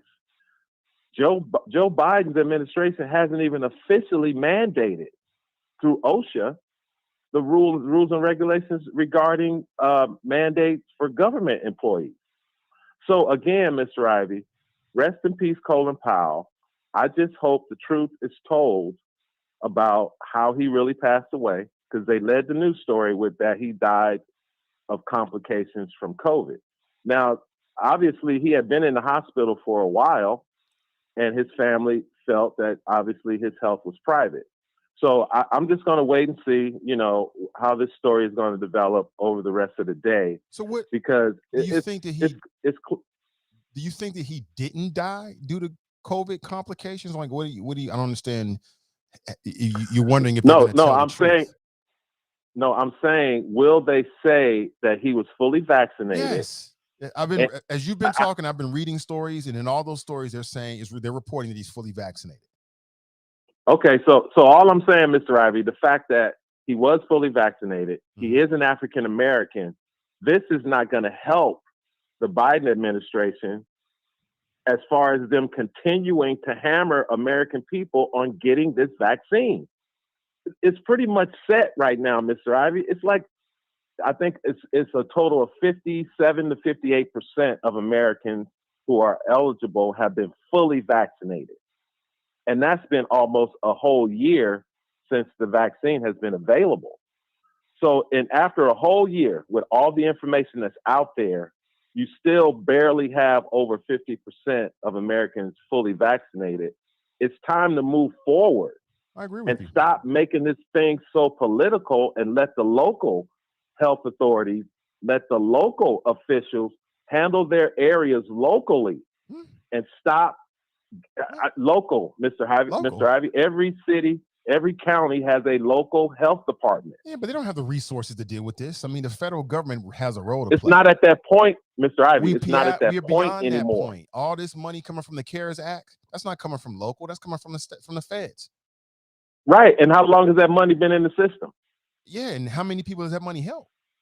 On all different levels. But that's well, again, like I said, all politics is local, Mr. Ivy. Local officials, local government have a better hand on what their local people need instead of coming from Washington, D.C. with all the bureaucracy. That's the reason why the money comes from D.C. and goes into local governments and local organizations and nonprofits.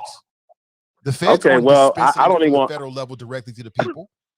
It's being I don't want to bring up. I didn't mean to cut you off, brother, but it's being siphoned through these local either city municipalities or local nonprofits because they, like you said, they got a better hand on how to deal with the locale that they're placed in. I get it.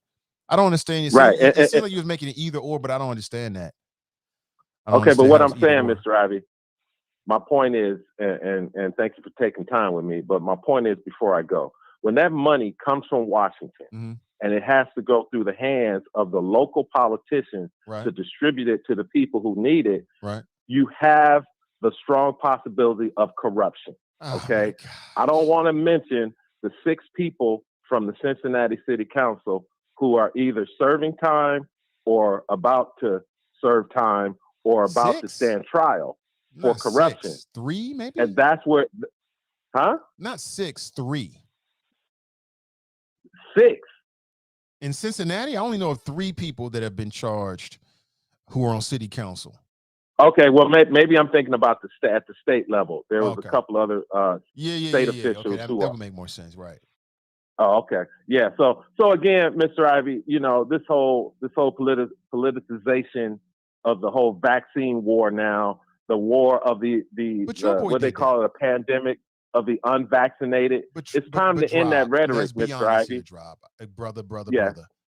You can't come up here and talk about politicization of the vaccine when the man that you voted for twice is the person who started the whole politicization of COVID-19 and the vaccine. That was Donald Trump, your president. You just couldn't help it, could you?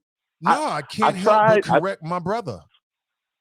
You're right. I cannot help but correct my brother.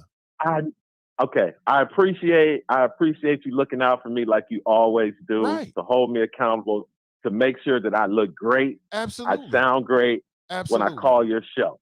I appreciate it. But again, Mr. Ivy, I just hope that the Biden administration, especially after the passing of Colin Powell, who was fully vaccinated, that they kind of just move on with trying to make people get vaccinated. It's not going to happen. That's the one thing the American people do not like, to be told what to do. Plus, it's unconstitutional. So on that note, Mr. Ivy, on this beautiful manic Monday, y'all have a good day because this is your number one fan, the number one chopper. Drop Squad 52, dropping science to anyone who wants to catch it. Where's the Politically Petty Show? I'm out. Couldn't help it. It's hilarious. Where's the Politically Petty Show? I mean, if I was Glenn, I don't know how Glenn's taking it, but I guess that's just, I was thinking about that over the weekend. Like, you always talk about Glenn's show. Let Glenn do his show when he get ready to do his show. Just worry about your own show. But I guess you could just call it like, I don't know, some good old fashioned, positive reinforcement or positive competition, however you want to look at it. But you talking about politicization, if I can enunciate correctly, of COVID-19 and the vaccine. Trump started that. He started all that. He was a president with all his suspicions. Yeah, China virus. Yeah, no big deal. The Democrats are trying to make this as a big deal because they don't want me to be reelected. He started that. But I agree with you. When you talk about Colin Powell, there's people out there who are vaccine hesitant, and they're going to say, well, he was fully vaccinated and he died, as if any vaccine is 100%. But again, that's just how people are. People arrive at most people or some people arrive at their opinion, and then anything that further proves how they already feel, they'll go with it. And anything, even if it's good data that challenges how they already feel, they'll automatically resist it. And I'm looking for my brother Al Capone. Al Capone called in here on Friday. He was all full of energy, and he basically said people like me basically are trying to, he didn't use these kind of strong terms. And Al, if you're listening, I don't want to put words in your mouth. You can speak for yourself. But the way I took it was basically what he was saying, like people like me that has shows that we'll talk with doctors that are pro-vaccine, but we won't talk with doctors who are anti-vaccine. And what I said to that brother is, send me a name, send me a link of somebody credible. I ain't talking no witch doctors. You know what I'm saying? You're going to do a rain dance and you don't get the vaccine. I don't got time for all of that. But send me a link for somebody that's credible, and I will reach out and I'll try to secure them on the show so we can learn from them. I ain't afraid. No, you can't scare me with no knowledge. That's not going to scare me. I'm not afraid to be proven wrong because I don't care about being right. I want to be factual. Right, wrong, that's subjective. Facts are not. So Al Capone, if you're out there, I'm still waiting on that direct message and those links, brother. Okay, I'm still waiting. But let's go back to the phones. Good morning and welcome to the show. Hello, Nathan. Good morning. How are you doing? Hello, Fame. How are you? I'm absolutely outstanding. Great to hear, brother. I was very disappointed, rather disgusted in your cynicism during Drop's call. I thought it took away from his. Hey, listen, hold on. First off, man, my baby had a birthday Saturday. Okay. 4 years old.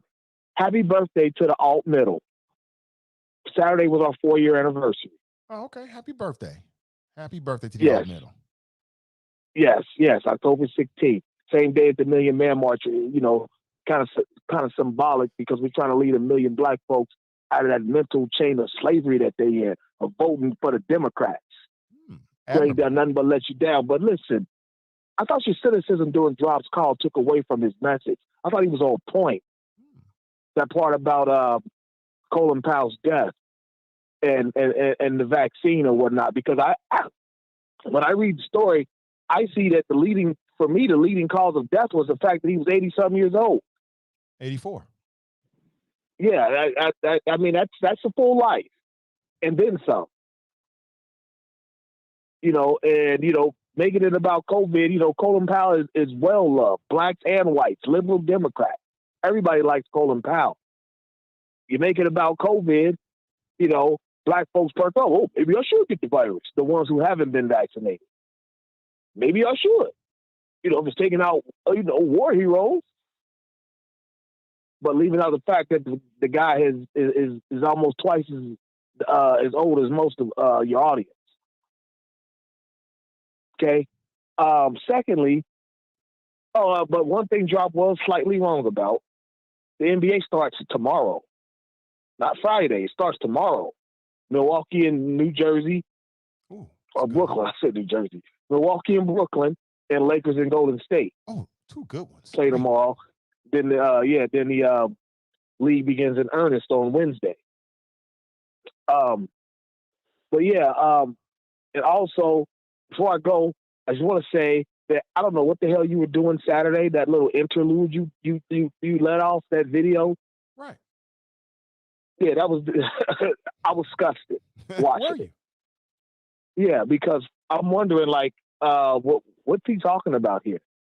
He's talking about these two young men and whatnot. You were signing them up. Was I? Yes, your manhood was challenged. You saw a young, cocksure young man about yourself, and it reminded you of your arrogant self at his age. Is that what happened? And you realize, like, damn, I was doing it wrong. Is that right? There's nothing wrong with those guys coming in, and they asked that lady out. They waited till you left. Okay, they didn't want to. If that's her father or uncle, didn't want to interrupt the lunch, or if that's her sugar daddy, wait till the threat is removed, because sugar daddies will put hands on them. I thought that was kind of weak of you. I almost forgot that, actually. Kids like that. You know what's so funny? I almost forgot. I should be talking about it, but I almost forgot. You just reminded me, so thank you. I appreciate that. But girl, I didn't mean to cut you off. Go right ahead, brother. Finish your flows. No, you okay? You okay? Remember, it's your show. It's your world. Believe me, I'll never forget that. I want to ask you something before you get off, though. But go right ahead. Okay, I might let you. Thank you. You was doing that, and I just kind of thought, like, well, what is this story about? You're not, okay, you didn't protect the girl to stay with her, even though you saw a credible threat walking to the store, because it had you sizing him up. You sized him up, talking about he peacocking. It must have been chest day. Came home, he walked through chest out like he just came home. Well, no, since you're gonna tell the whole story, let me come in here and jump in now, since you brought it all up. No, it was one of those afterthoughts. Like I said, in the moment, I'm focused on my conversation, but afterward, I started thinking, like, oh, okay, that makes sense now. I guess it makes sense, but no, I don't give a damn who's in the room. Young lady, I'm in the room. I'm not really worried about anybody but who I'm with and what I'm doing. So no, you got that wrong, brother. But the way you're looking at this, I think, is very entertaining. So tell me more. It was just what I was hearing as you were talking. I mean, I was so disgusted. I texted somebody at 6 a.m. Did you? Like, you hear this nigga? Yeah. Great. Like, dead serious.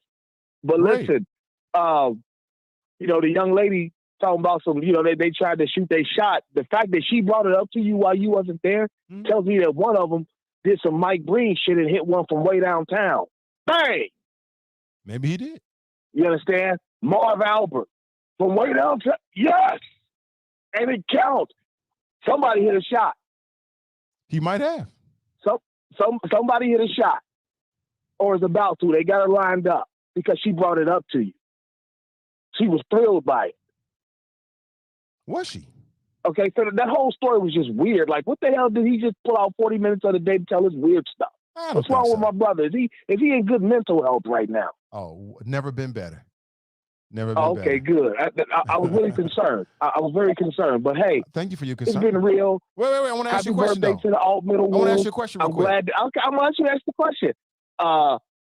Good to hear from good brother John Sterling. He was an original. But go ahead. What's your question? Yeah, it's about the Bengals, man. So I know you were a big critic of the coach. You said that, what's his first name? Zachary. You said no man. Yes. Right. You was a big critic of the coach. Now, again, I'm no sports guy. You're way more in sports than I am. But when I look at the Bengals, I see different energy: offense, defense, special team, even on the sidelines. I'm curious, what do you see? Well, if I'm being honest, I don't watch them. I only watch games that I got a financial investment in, and I don't invest in the Bengals, so I don't watch any clips of the Bengals or anything like that. No, okay. I'm dead ass serious. I might have caught like a highlight that came on another highlight reel that I was watching, but I don't like go out and seek highlights of the Bengals. No, right. Okay. But to answer your question, but I'll answer it anyway. I mean, they beat the team they were supposed to beat. Every game that they were supposed to beat, they did this year. But however, I'm still not impressed by this guy. I mean, Marvin went to the playoffs 5 straight years. Let me see you do something like that. Okay. let me see you do something like that. Then I'll take note. But until then, it's just, I ain't getting geeked over beating the damn Lions. Yeah, I mean, my question is not about the Lions, and I guess I hope that some point this season you watch, because I'm really interested in what you think about it. Because I know you deep in this, and I'm dead serious. Well, I'm dead ass serious. I want to know no, what you I'm see, dead ass serious. because I see a different energy when I see the team. I don't see the same energy that I used to see from the Bengals. And I I'm mean, they're just a bunch curious of about young what you guys. think. When you're young like that, you're gonna have a fresh energy. They're young. The roster was turned over from what you last seen. They've had young guys before. No Andy Dalton, no AJ Green. Right. So the roster's kind of been turned over a little bit. These are young, hungry guys coming out of college. I mean, Jamar Chase. I mean, these guys were good in college. Right. Bengals were crappy and were able to grab, high draft picks because they were, the high draft picks are starting to live up to some of their promise. Is pretty much what it is. Right. At this point, from what I can tell. Right. But like I said, let me see you make the playoffs 5 straight years, or advance in the playoffs. Right. A couple times. I'm with you on that. But other than that, I mean, it's nothing. I mean, it's really nothing to write home about right now. Yeah. My observation of Bengals is not just about this game. It's been from the beginning, because I've watched a little bit of the games and a whole lot of the clips afterwards, and I just feel like I see something different. So I was just curious as to what you thought, brother. That was it. Oh, maybe it's the cynic in me from 30 years of seeing this. I might have been, as they used to say, the two angry guys, Bengalized. It could be that, but I'm just, I know better. I ain't heard that in a minute. Yeah, that was fun. Oh yeah, they back in the day, them dudes. It was fun. It could be that. So, but like I said, I'll never invest in them, so I'm not really concerned until they do something major in the postseason. Until then, there's just somebody who it just is what it is. Right. But yeah, that's all I got, B. It's been real. I had fun. Happy birthday to the All Middle. Y'all be safe. Absolutely. We leveled up. I appreciate the comments. Yeah, I didn't know it was the birthday of the Alt Middle. Yeah, I appreciate them, man. They bring a little something different to the show. Now, going back to what he was saying, I mean, you can have your comments, your opinion about it. I did do a show. I damn near forgot, because after that, we got busy. Like I said, we did a little staycation. There's a whole bunch of shit that happened since then. And I kind of forgot about it, quite honestly. But I did do a video about something. I'll tell you real quick, since he brought it up. And then at 9, we're scheduled to get a phone call. At 9 a.m.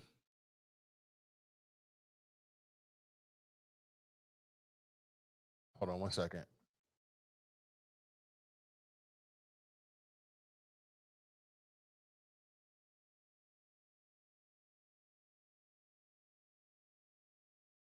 I'm testing with Evan Holt for Cincinnati real quick. He is scheduled to give us a Zoom call at 9 a.m. Asking me a question. Hold on one second. Make sure that's together. So that's at 9 a.m. So, but real quick, just so you know, we're talking about it. So I was out on, I guess it was Friday. It was Friday. So I was out on Friday. These days, man, shit be happening. So I was out on Friday and I met a female friend of me. I'm gonna tell you real quick. We can get into it if you want to, maybe after Evan or in a few minutes before he comes on. So I was out with a friend on Friday, a female friend who's in her early 30s, and she's attractive, as some men might say. And we met over at Esoteric to talk about a business endeavor that we're working on. We've been talking about for some time. We want to get this off the ground and get it rolling. And so we met for a place to talk. I don't drink, so I had a temple. That's what we call it. Men don't call it the S word temple. It's a temple. She had whatever she had. And I've known her for a little bit of time, getting to know her a little bit better. So we talked a little bit. We at the bar just having a good time. I like Esoteric. It's a nice, spacious place. A lot of these bars, man, you feel all claustrophobic in there. They got a little small space like you're in the cockpit of a damn airplane or something, but it's very spacious. It's in my home neighborhood of Walnut Hills. I'm very affectionate of Walnut Hills. And it was great. It was great. I had a good time over there. There wasn't a lot of people there. We got there like, I don't know, about 2:30-ish. And we spoke for several hours, having a good conversation. Time goes fast. And we're talking about other things and talking about business, kind of in and out, as we people do. There are a few people who came in and out. There was a brother that walked in. He said hello to us. We said hello. The bartenders were outstanding. They did a great job. Shout out to the bartenders. And we're talking, whatever. And then at some point, it's like, hey, got to move on to the next thing. So we hugged. She left. Went out the back, which if you've never been to Esoteric, the back of it faces the old Kroger parking lot. I thought she had parked back there. And I had called an Uber. My Uber was going to meet me in the front. So I went to the front. And in hindsight, just to be safe, I should have walked her all the way back. I fully admit that. But it was during the day. I thought she'd be cool. So as she left, she called me about, I don't know, it could have been like 4 or 5 minutes after she left. And she's like, the funniest thing just happened. I was like, oh, word, what happened? So she told me that as soon as she walked out the door, these two brothers, I would say younger than me, I don't know how old they were. We could say millennials or whatever. I'm not really sure. They approached her and it was like talking about me. Is that your uncle? Is that your father? Like in a way, they was really trying to shoot their shot at her. And she told me she was cracking up about it. And when she told me, I mean, I was on some Omarion shit. Like I told her, I'm like, that's what men do. I told her a nigwa will do anything for some ussy. Anything. Ain't no loyalty in ussy. There's some men that do anything. They'll sleep with their friend's best friend. And these men don't know me, so they'll do whatever. But I thought it was interesting when I thought about it later, like, wait a minute. Why are you trying to down me to try to get at a woman? So I did this whole live stream just about that, trying to teach these youngsters out here about women, because what it told me is that their approach at her, they don't really know women, because age don't really matter to a woman. There are plenty of women out here that are in their 20s and 30s that love gray-haired men. They love men of my age and even older for a lot of different reasons. So I just took some time out of my day. I thought it'd be interesting, and I might do more of this actually to try to teach these youngsters. And what I'm hoping is that the video gets back to them. It's circulating now. I put it in a lot of different places. Other people shared it to teach these youngsters about women, because there's a couple lessons there. Number one, don't let gray hairs fool you. Don't let gray hairs fool you. Number two, never judge a book by its cover. You don't know who's sitting at the bar in one of these establishments. You don't know what somebody's capable of. But you learn that as you get older, never to judge a book by its cover. You don't know what a man is capable of, or what he's done, or how a woman might look at him. You have no idea. And then thirdly, and if you're trying to shoot your shot at a woman, just shoot your shot at her. You ain't got to down another black man to try to make yourself look good to a black man, to a black woman. You know what I'm saying? That's just poor taste. You know what I'm saying? A real man just shoots his shot for a lot of different reasons. You asking this woman, who just my friend, and we haven't even talked. Well, we conversed a little bit, but I haven't asked her any questions about it through text. I told her I was going to post it, and she thought it was hilarious. And if you see a man out, an older man out with a younger woman, because she's like in her early 30s, and you don't know what their relationship is. You don't know how she views him. To assume that because you think he's too old for her or whatever would be a big, big, big mistake, because there's a lot of women out there of all ages in their 20s and 30s that love all this gray hair. They love an experienced man, a mature man, for all the reasons that make a lot of sense. And you don't know what a man is capable of. That's a big, big no-no. That's one of the biggest mistakes. And so the more I thought about it, I was like, you asking if I'm her uncle or her father? No. But on Saturday, I'm going to be your uncle and your father and teach you about women, because you obviously don't know. And I haven't conversed with her. We text a little bit, and I don't know if, she gave him the number or not. It wouldn't make a difference to me. I mean, do what you do, sis. Makes no difference to me. But I think from what I gather is it didn't go too well. It kind of turned her off, as it would any woman.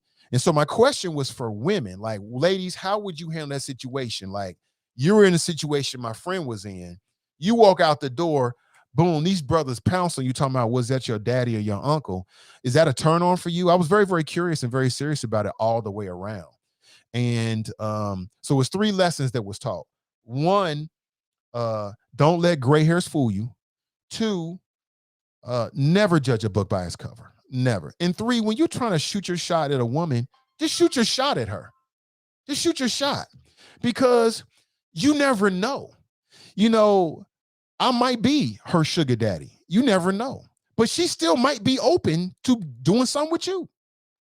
There's women out there in relationships that's still willing to be open to talk to a dude. There's women who are married who are still open to talk to a dude. To me, talking about another man is trash. That's just That's some old beta male stuff to me. Now, I could be different. But what I will say is that, I'm in my late 40s, let's say 50s, right? Let's say you take a man in his late 40s, between 45 and 55, right? And then you compare him to a man that's in his early 30s. Well, a man who's in his late 45s to 55s, between 45 and 55, he's just been here longer. He just has been interacting with women longer. He may know a woman's body better just because of the time. You know what I'm saying? They say it takes 10,000 hours to be a master. Well, it takes time. So I just think I thought it was poor taste. I mean, do what you do. Everybody's got their own game. I ain't here to criticize no man's game. But I would just say, just be careful about that, youngster. You never know. You might be surprised. And so that's what Fame is talking about. So he got all of his feelings. You didn't like it? I don't give a damn what you like. So what? Then don't watch it. Simple as that. What? But I would encourage you to go check it out and then share it with any brothers you think might want to learn something. Because I'm like, wait a minute. And so thinking back after, I was like, oh, okay, now I understand when dude walking through peacocking. Oh, I get it now. But in a moment, I'm not thinking about what somebody else thinks about. I don't give a damn. I don't care who's in the room other than who I'm with. That's the only thing I'm focused on. But that's just me. I guess I'm just different. I don't care. If I walk into a room and I see somebody with somebody, I don't even think anything out of it. Now, part of it is because I'm married. But the other part is because I don't care. They're not with me. They're with them. I don't care what the age difference is. Now, would I notice something like that? I guess. But I'm like, oh, okay. So the whole time we in there and they in there, you over here talking about us. So that's what he was talking about. Let me go back to the phones here. Good morning. Welcome to the show. Good morning, Mr. Nathan Ivey and the good people of Cincinnati, as well as the good people around the world. And yes, those blasted choppers. Good morning, sir. How are you today? Those blasted choppers. We're great, sir. Welcome to the show, John. How you doing, brother?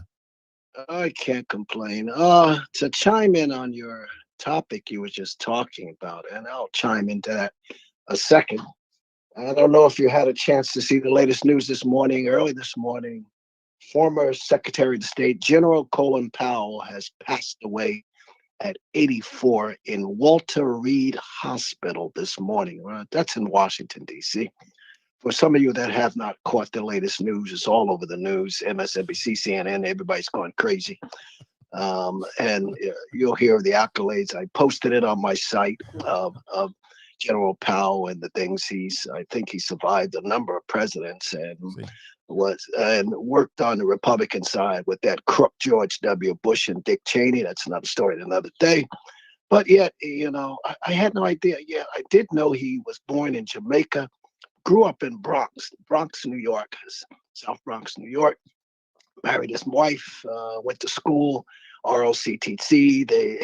His resume is longer than me in your arms. And when I posted some of the things I found out about him this morning that I didn't know.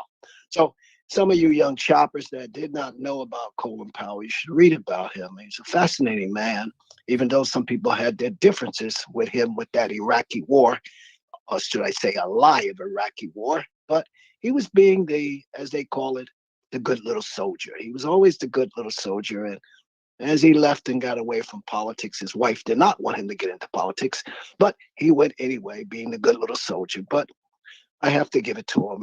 May he rest in peace, and you'll hear a lot more information the rest of the day and probably the rest of the week on Colin Powell. Okay, well, let's hold get on right there. Believe it or not, we are aware of it, and see, this confirms that you don't be listening to the show before you call in, John, because we was just talking about Colin Powell. I missed the earlier part because when I clicked on you, you had a caller and you were talking. So sorry, I missed the earlier sections. I didn't know you had already talked about it. We've been talking about Colin Powell, but I'm glad you brought this up, man. What else is on your mind? So, once again, anybody that want to learn more about Colin Powell, go to purehistory.org. I posted it on the site. Stroll down and you'll see information.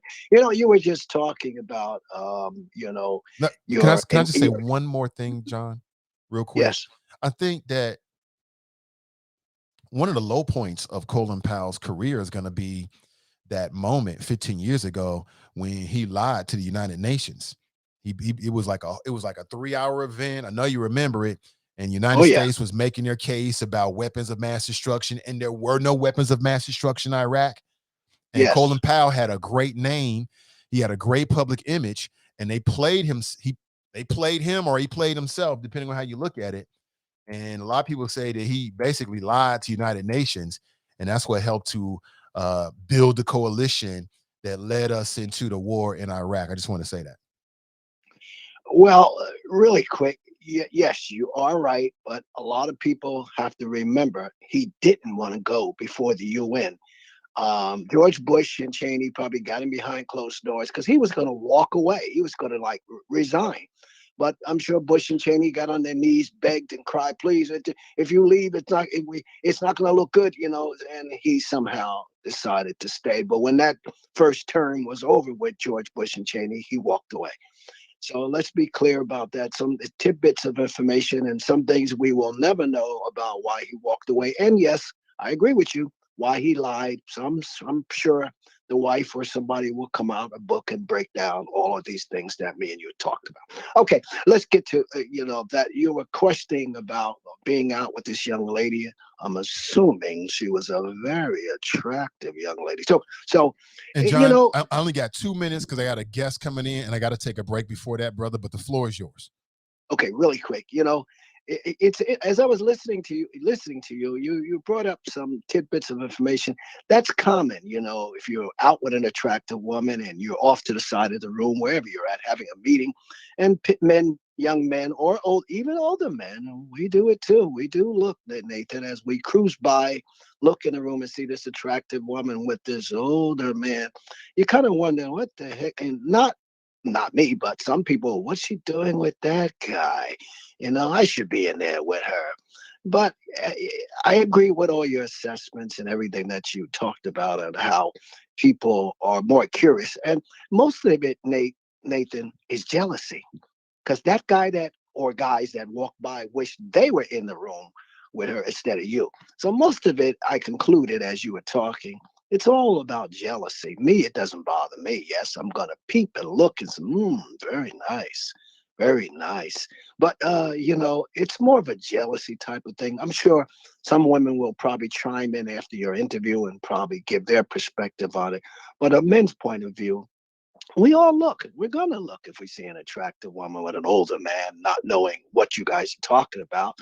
But in the conclusion, and I'll leave it with this, it's more of a jealousy type of thing. On the man's point of view, that's my perspective, and I'll leave it like that. So have a nice day, and may you rest in peace, Mr. General Colin Powell. That's all we're going to hear all day. Okay, we'll leave it like that. Thank you for the call. Appreciate it. That's John from Princeton, New Jersey, chiming in. And Evan, give me a thumbs up if you can hear me. You can hear me. Great. So Evan, let me take a quick break, brother, and I'll bring you straight on. And we'll talk with Evan Holt and why he's running for city council and how he feels about the particular issues that are before the city of Cincinnati. Again, I want to remind you that early voting is going on right now. You can early vote here in Hamilton County. You can early vote at the Hamilton County Board of Elections. They are located at 4700 Smith Road over in Norwood, Ohio, 45212 for the folks that might want to put it into your navigation app. If you want to, you can give them a call at 513-632-7000. Now, we've got some folks that want to bend your ear and talk about their campaigns, and then we'll talk on the other side. Don't go anywhere.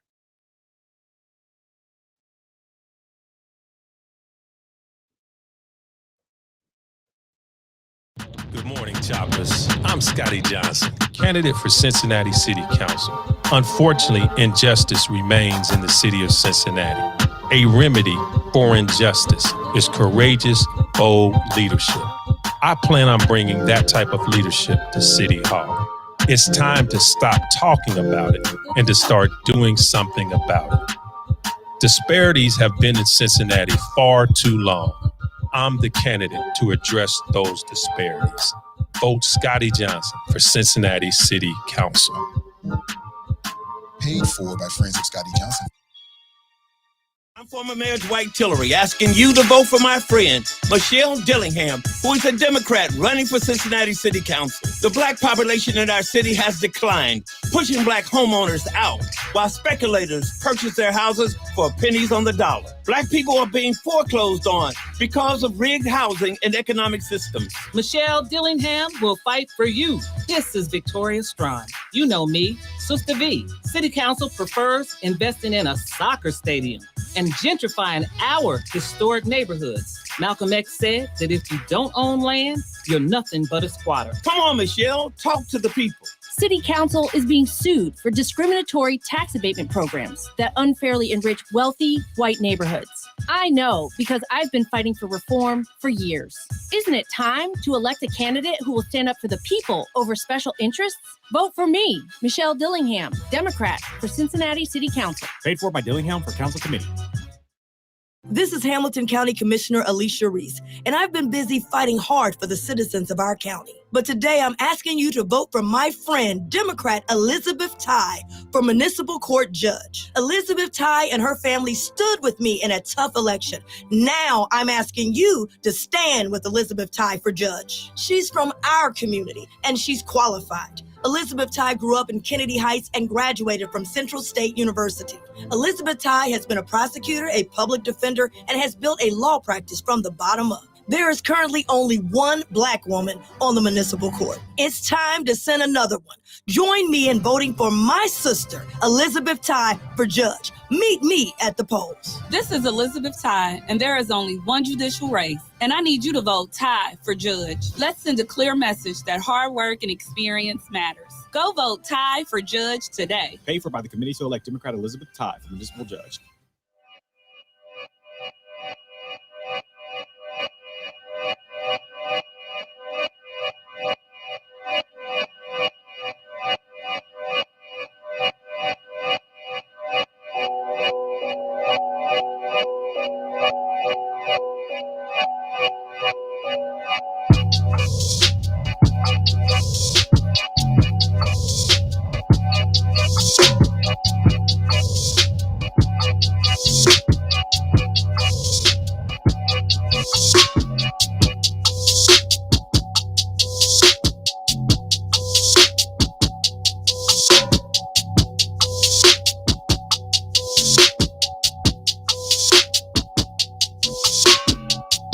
All right, good morning, everybody. Welcome back. Just a quick break, just a couple of minutes.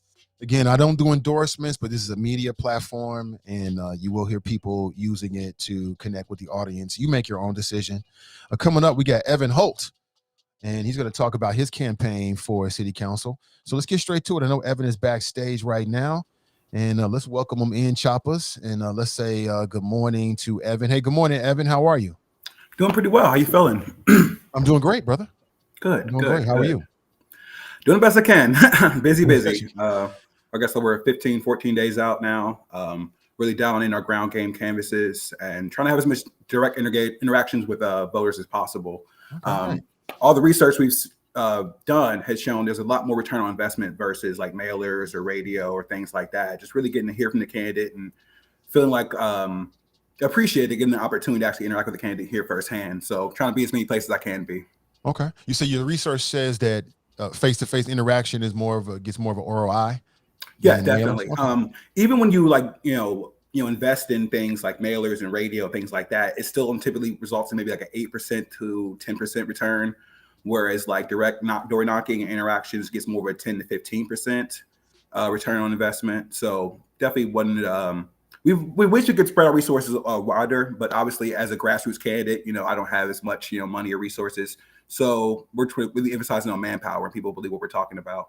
Yeah, makes sense. Makes sense. Now, is this your first campaign or do you have a lot of experience working in politics? No, it's the very first campaign. Never worked in politics at all. So I'm a completely fresh face. Like I don't know anyone in City Hall. I've gotten to know some folks over the course of this campaign cycle, but yeah, first time. Okay, and cool. I've always been pretty into national politics since I was about 18. But I only really recently started paying more attention to local politics. And I feel like a lot of millennials, people my age, are the exact same way, where we have a lot of hard opinions on national politics and then turn around and couldn't tell you who was sitting on city council, not realizing the city council is a lot more influence in our neighborhoods than Joe Biden or Donald Trump. So through this campaign, I was hoping I could increase a lot more civic engagement amongst millennials, especially amongst Black millennials, to really realize that we got to participate, we got to show up. If voting didn't matter, it would be nationwide, trying to make it harder for us to vote. And our voter participation is very low in this city, as you know. Like, it's about 16% in May, almost 16%. If we really showed up, like, we could really reshape this entire city. But we have to be knowledgeable about the role we can play. And for me, when I talk about my election to city council, it's not just about me getting elected. I really want to create a movement where we're all becoming a lot more aware of what's going on at City Hall, and demanding more accountability. So if I were elected, and I were advocating something on council, on the floor, I would need my people, 10, 15, 20 people, 30, whatever, outside also advocating for that. So no one can say that what we're talking about is not what the people want. I think it's very interesting. Evan, thank you for your time this morning. I really appreciate it, because my endeavor is I want to talk with as many of the candidates as possible. I don't care if you're endorsed by whoever you're endorsed with. If your name is on the ballot, then we need to know who you are so that people can make the most informed decision. And I've already said it, in my humble opinion. It's just my humble opinion. I know that the Democrats have a slate, the Republicans have a slate, the chart has a slate. To me, the best 6 to 9, depending on what people's strategy is a mix of that. I from what I've seen, I ain't going down the line on anybody's particular slate, in my humble opinion. So we'll have to see, what people feel for themselves. But I'm much more aware of who you are in 2 phases, just doing my homework to get prepared for the NAACP event. And then through the NAACP event, just listening to all the candidates and listening to yourself. So some of these questions may come across as redundant to me, but I have to approach it as if people are hearing you for the first time. Certainly, absolutely. So let's start at the very, very beginning. Are you from Cincinnati? If so, where'd you go to high school? Where do you live in Cincinnati currently? And what led you to run for city council? Absolutely. Cincinnati born and raised, born in Jewish Hospital, raised in Kennedy Heights. My grandparents had a house there where I lived with my mom and my aunts. Then my mom moved to Pleasant Ridge. We were there about 10 years. And then we moved over to Westwood. I graduated from the original SCPA, 1310 Sycamore. I was a survivor there, 4th grade through 12th grade. Typically the questions what I major in. I majored in classical piano and jazz composition. And currently I'm residing in North Avondale. So I never really feel like I've had proper roots in any particular neighborhood, because me and my mom as lifelong renters, we've had to go where the affordable housing was. So I consider myself a resident of the entire city, and I want to put on for the entire city. As far as my inspiration to run, it came last summer. During the protests, and a lot of my friends were out there, and our very reasonable demands that our city no longer continue to invest in our growing police budget, and instead invest money and resources into things that truly serve in the interest of public safety. It was a nonviolent protest. I watched it online, and then I watched my friends be on the receiving end of tear gas and rubber bullets. Also, one evening, a few hundred people were held outside overnight, handcuffed, and they were denied water, even bathroom breaks. No charge was filed eventually. But the next day, or a couple of days later, City Council applauded CPD and the Sheriff's Department for all the restraint they utilized, and then turned around and gave them cost of living increases for their raises. So that was my inspiration to figure out, okay, how does the system work, and how can I be a part of it and have our voices heard, and not continue to be marginalized as just being protesters who are rebel rousers who don't really have the true concerns of the people at heart, which is us. So what is, and again, this is just, and I'll get into more specific issues here in a minute, but I'm curious. I mean, it seems as if, as I talk with the candidates, they always have either a set of values or a set of policies or an overall sort of vision for the city. What are yours? Sure. My vision of the city is for us to no longer be doling out money and resources to already wealthy people, and instead be investing them into our city as it was designed. There's a lot of conversation about the tax abatements. Aside from the racial implications behind them, the mere fact is that 9 out of 10 of them have been used to subsidize the building of luxury homes and luxury condos. These tax abatements were designed to help develop neglected neighborhoods, and that's not what they're doing. And we've had 10 straight years of that. We wonder why the people who are already suffering and things are getting worse. They're more on the receiving end of these negative outcomes. So I'm of the mind increasing more civic engagement and make sure we're directing resources accordingly. And I plan to do this untethered from the political establishment currently, who've been complicit in the system of doing the same old. And a lot of nepotism and favors. I want to shake us all out of that completely and make sure that public safety is the priority, but also reshaping what serves in the interest of public safety, because too often it's reflectively meant to mean policing. But as far as the larger issues that our city is dealing with, homelessness, drug addiction, mental health, food insecurity, police can't help with those things as a function of their job, whether it be training or just because they can't. So we need to be directing resources elsewhere. Currently, our city only spends 1.3 to 1.5 of our city's budget on human services. And those are social workers on the front lines dealing with these compounding crises we're dealing with. So we need to have a robust investment there, and then make sure we're being more targeted. Obviously there's a lot of gentrification happening. We want to talk about gentrification, development without displacement, by prioritizing the neighborhood. So before you put in one of these luxury condos or luxury housing, you actually develop the neighborhood. You put in a grocery store, you develop the business district, you take care of the roads and parks and the general maintenance and make the neighborhood attractive. And then maybe you can justify increasing rent. But right now we don't have that's what's going on. So we also need stronger renter protection to keep people in their homes as a priority. I'm a lifelong renter. 64% of the city are renters. And we need this as a priority. Rent control, stronger renter protection, so out-of-town developers can't buy up buildings and give people 30 days to evict, which I consider to be an act of violence. Good morning to you. My guest is Evan Holt. He's running for Cincinnati City Council. If you'd like to get a comment or a question in, you can do so just by jumping inside the chat, and I'll try to get to as many as possible. So, Evan, you are a millennial, correct? Yes, sir. And you said that you've been talking with a lot of millennials in the city, and especially Black millennials. So what are their concerns? For Black millennials in the city of Cincinnati and millennials in general, what are you hearing? What are their issues? Are their issues and their concerns different than some of the things that came up in the NAACP forum or that you hear on other shows and other places? Sure. Their concerns are broadly the same concerns we're all dealing with. Like, they're struggling, wages are pretty garbage, despite their best intentions. They're staring, like many millennials, they're staring on the barrel of realizing they're probably never going to be positioned for home ownership at this rate. We're no longer able to save money. And they're frustrated because they don't feel heard.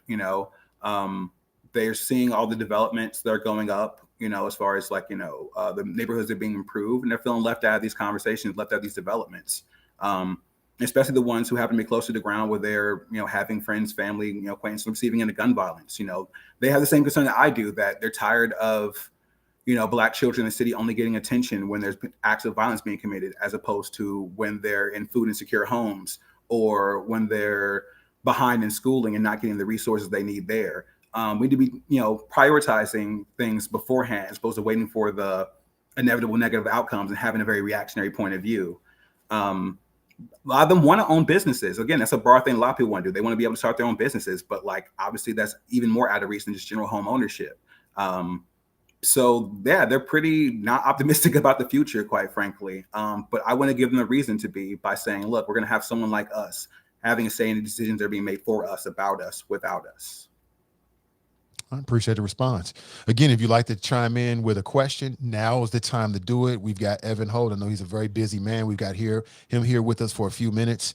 And I want to mix your questions in, chop us as much as possible. But of course, I'm always prepared. So I want to stick right there. So it sounds like, Black millennials in Cincinnati are looking at Cincinnati as the same way that I did when I was their age. And that is, born and raised here, but not knowing if I'm really not feeling valued. And you said something that when I was in my 20s and 30s, I felt the same way. Like, I was invisible until there was a shooting. I was invisible until a bunch of teenagers was downtown or somewhere where they're not supposed to be. And now we all over the front pages. And you're saying that Black millennials are feeling the same way today. Yeah, absolutely. And I feel like things might arguably be worse. I mean, as far as previous generations, our wages have stagnated even worse than previous ones. And, working more than one job just to make ends meet, watching rental prices increase.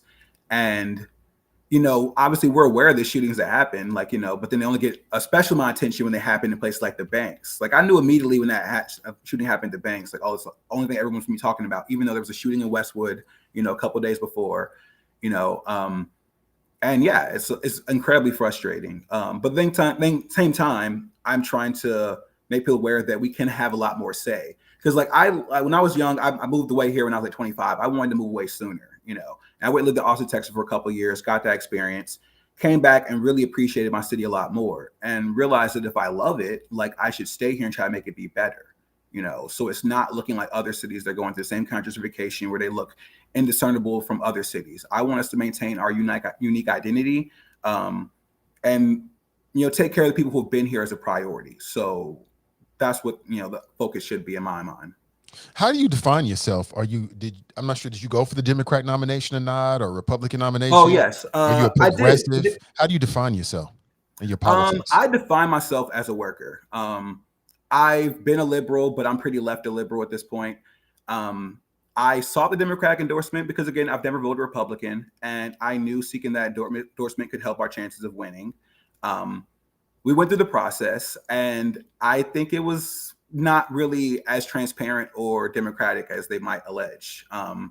I know there's a lot of candidates, so they only kind of carved out 15 minutes apiece for each candidate. So I thought, well, they'll meet with each candidate, and if they like what they hear, they'll call them back for another interview. But that was it. They made their decision that evening.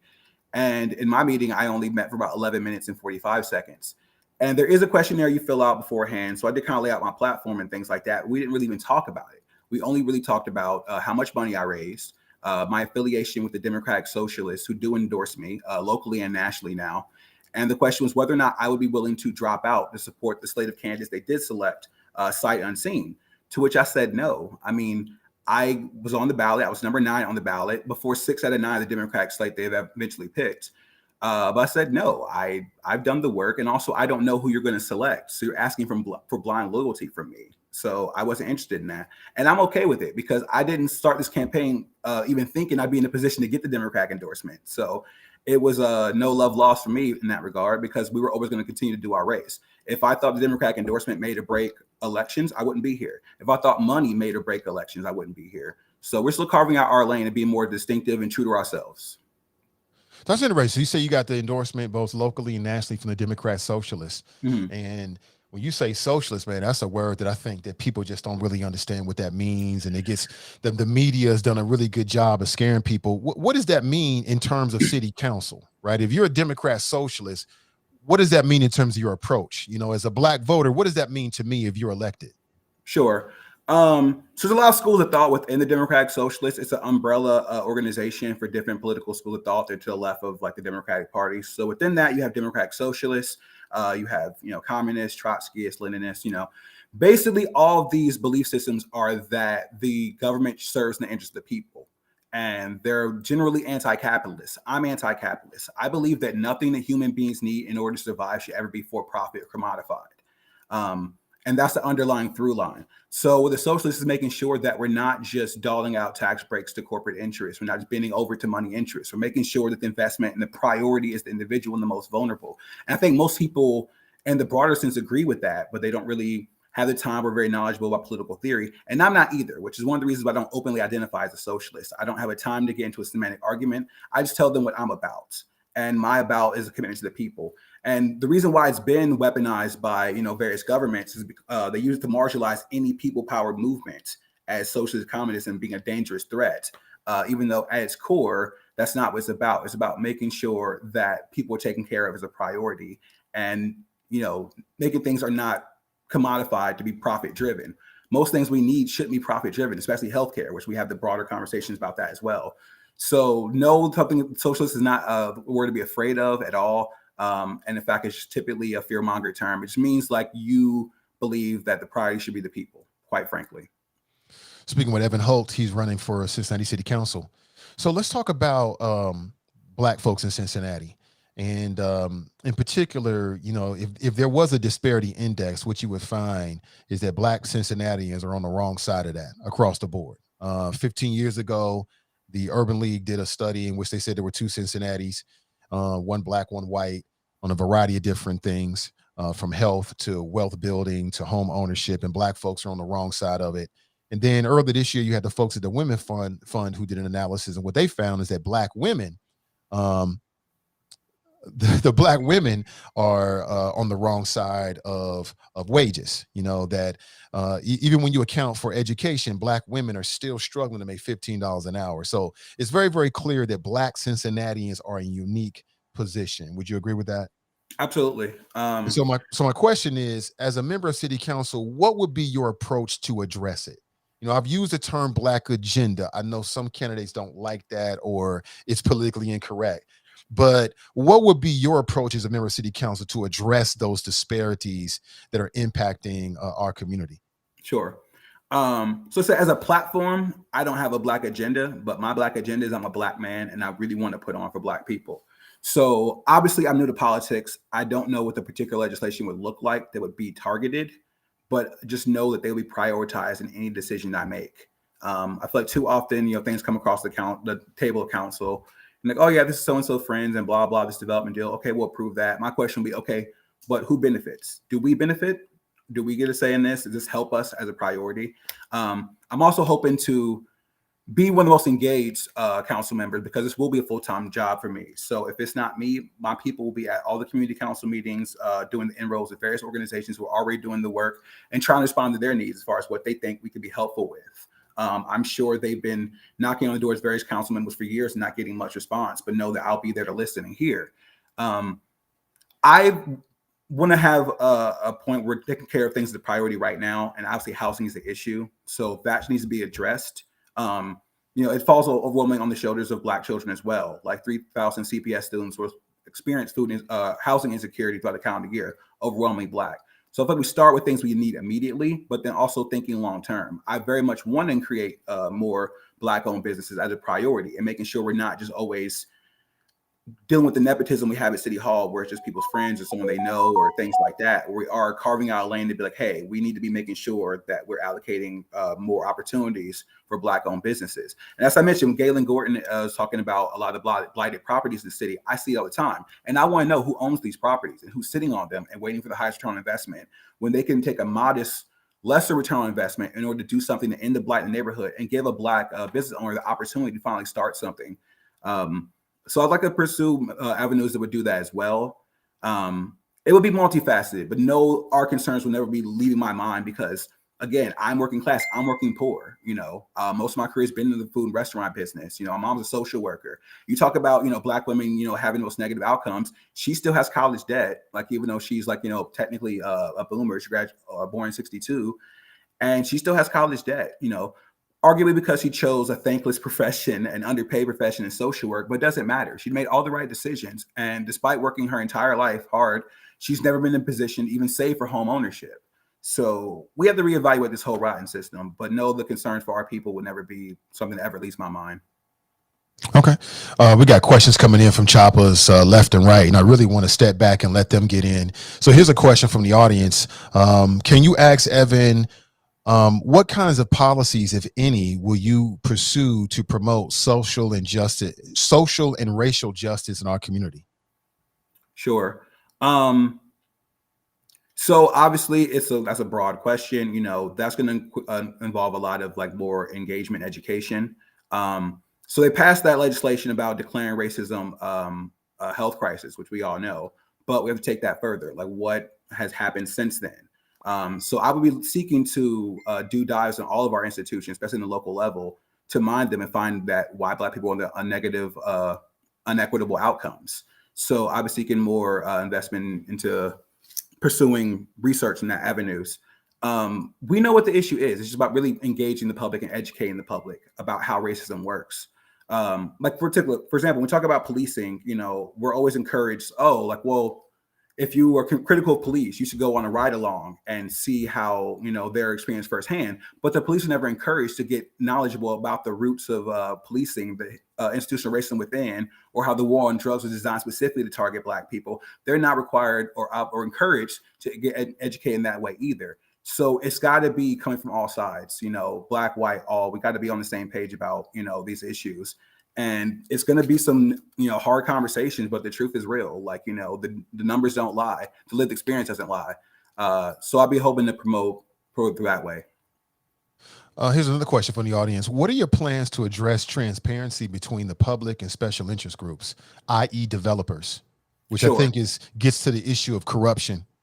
Sure. So I think Landsman introduced some legislation about having a more open system for reporting campaign finance. I think they have an okay system, but like because a lot of government websites need a complete overhaul. You know, they're pretty antiquated. Yeah, there should be more transparency across the board. But beyond that, we should also need to pursue actual measures to prevent corruption. So I think Steve Gooden has mentioned it, and it should get a lot more support. Pursuing legislation that would prevent council members or council candidates from receiving donations from people who have open business in front of council. I think that'd be a great step in terms of showing the public that, you know, they're actually listening and trying to get to the root of the corruption issues, which is that. Like it's easy to point to the last year of people being caught, you know, for bribery scandals versus the last decade when we know the mass majority of people contributing to council candidates were developers and they got their way. So that'll be one measure. Also, I'll make sure that our tax abatements, reshaping that so that no longer developers running wild with that. Transparency is going to have to start with the individual, but I think we can probably expand our government website to be easier to access, so people can see who are donating to candidates, and really getting behind a lot of these LLCs too. That's also a way that people navigate that to donate more to candidates, and then having a resource center to know where those LLCs point to and who owns them. I would be very much supportive of investing government resources to expanding that, so people can be more knowledgeable about campaign finance. Yeah, I mean, going back to the Landsman's plan, and correct me if I'm wrong, and chop in and hold me straight and make sure I'm speaking factually here. But I think some of the details were that he wanted to either create a website or add to the website where citizens could go and see within 2 weeks of receiving a donation from whoever, exactly who's donating to whom, right? That was part of it. And I think he was the only person on city council that voted for it. Everybody else voted against it. If you were on council, would you voted for that? I probably would have, because they often say, oh, we already have that website. Well, that website is antiquated and needs an upgrade anyway. So they'll call it a waste of time, but it's like, why is trying to increase transparency a waste of time? Like, how is that a waste of time for you? You know, I have to look at like the actual way he was looking to implement it, but I probably would have supported it, you know, because anything to increase transparency, make people aware that, you know, council is listening, council, you know, hears them and wants to be more open and accountable to them. They should be seeking more accountability, and I feel like too often they're not. Like, also look at that earnings tax increase that Sealbox introduced. I would have supported it. I mean, it's a tax, but an earnings tax that wouldn't have really hit the working class, working poor that badly. And in turn, we could have been funding the Affordable Housing Trust. In the very least, we should have had the opportunity to make that decision for ourselves, and council decided otherwise. So it's very clear that council isn't very interested in transparency, and that's why I'm hoping to be elected to bring that level. Right. So what would be your leadership style? I mean, do you have a history of being able to work together, to work with people, even if you disagree? What would be your leadership style when you're dealing with some headwinds or maybe some divergent points of view? I thought as far as like career, working in the service industry, you're really just navigating a whole lot of personalities and really trying to get everybody on board for the common goal of the job, you know? So I feel like I have a lot of experience there. I feel like I'm considered to be pretty easy to work with. For me, I'll always be forcing the moral imperative. Like if too often people go on record by saying, oh yeah, this is terrible, we should do something about it. And then it drops from, you know, the headlines, no one's really talking about it anymore. I'll be forcing the moral imperative, making sure like, all right, do we feel good about this decision? You know, can we sleep at night with this decision? Like, you know, I also would want candidates to really be able to articulate their views on why they're doing some of the things they're doing. I feel like I can be able to build bridges, you know, as long as we're typically on the same page. I will lead with the presumption that people have good intentions, you know, as opposed to, you know, trying to make negative assumptions. And I believe we can bring a lot of people in the field as long as we're having these open conversations. But I only really want to build people if they're interested in transparency and are interested in accountability. And if that's the case, then we're going to get along just fine. But like I said, for me, it's not just about me being elected council. I really want to create a working class movement where we have people also advocating for that on the streets, like taking to the people. So again, no one can say that what we're talking about, what we're advocating for, isn't what the people want. Well, tell me more about this working class movement. That's interesting to me. What does that look like? Fully realized? What does this working class movement that you're talking about look like? And how does that impact Cincinnati? It looks like increasing class consciousness about where people exist and who has the power and who doesn't. And it looks like having a much more civic engagement, people being knowledgeable about how local government works. Because again, look at our voter participation, it's so low. People don't have hard political opinions on local politics, they just don't know. So working class movement would mean workers in the city becoming knowledgeable about their role, how they can have more engagement, increasing union participation, pursuing measures that are improving their lives. And that looks like with more accountability. So for me, it would be members of my team, whoever my staff would be, but also I'd be seeking to create another organization, not like an LLC, but through social media, through various meetings where people can be officially with my team, and I can send them out to various community council meetings or to network with other organizations who are doing the work. So we can be very knowledgeable and be more responsive to what the people need. But yeah, it's about just increasing awareness. Like a lot of people have hard opinions, but they feel powerless. But if we came together and realized, like amongst the working class, black, white, you have a lot more in common with each other than you do with the people who are pulling the purse strings and are pushing legislation through. And that's how we increase class consciousness. Now we get things done. General camaraderie and working class solidarity. Okay, interesting. One of the big issues in Cincinnati, and really it's issues in a lot of cities, but so Cincinnati's not unique in this, but we've got very high levels of concentrated poverty. And for me, I hear politicians talking about it, like talking about concentrated poverty is real easy. But I don't think that we can address concentrated poverty without dealing with concentrated wealth. And to this point, I don't think I've seen anybody successfully either articulate that or do that. How do you feel about that? And what would be your plan to deal with concentrated poverty as a means of dealing with concentrated wealth as a means of dealing with concentrated poverty here in the city? Sure. So concentrated wealth is the reason why everything's terrible. Like scarcity is a myth. Like we have globally, we have enough resources to take care of everyone. But those in power, the capitalists, the corporations, they withhold resources. There's less for the rest of us. So the biggest concern should be consolidated wealth. As we've seen even just over the pandemic, certain billionaires and corporations have made way more money than they did historically, while we've made less, obviously, because we've been struggling during the pandemic. So the concern should be concentrated wealth. Now, while there might not be a lot we can do to target that here locally, I would be seeking to raise taxes if possible on the higher earners, because it needs to be the priority. If you've made obscene amounts of money off the backs of working class people, you need to pay back into the system that's allowed that. So Kroger's, your P&Gs, all of them, And as far as dealing with concentrated poverty, that kind of pertains to affordable housing. So again, affordable housing, for those who don't know, that's for housing so people are not spending more than 30% of their monthly income on housing. It's not just low income HUD housing, though we do need both.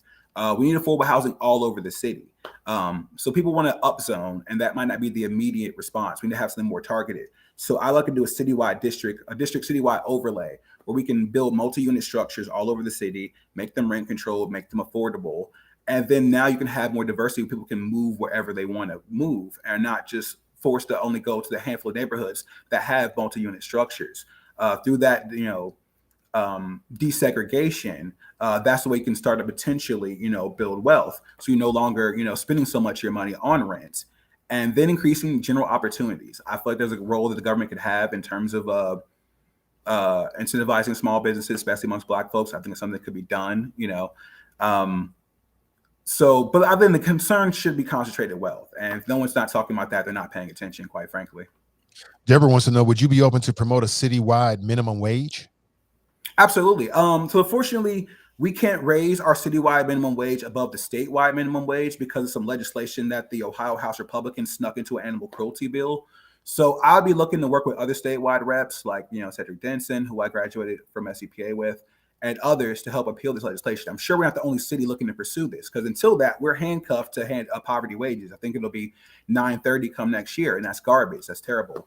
And the stagnation of wages is what's really been hurting, a lot of working class people. And even people who are in trade skills think that the lack of the minimum wage not raising doesn't affect them, but it does. Because as long as the minimum wage is so low, your employer thinks he's doing you a favor by paying you $5, $6, $7 more than that.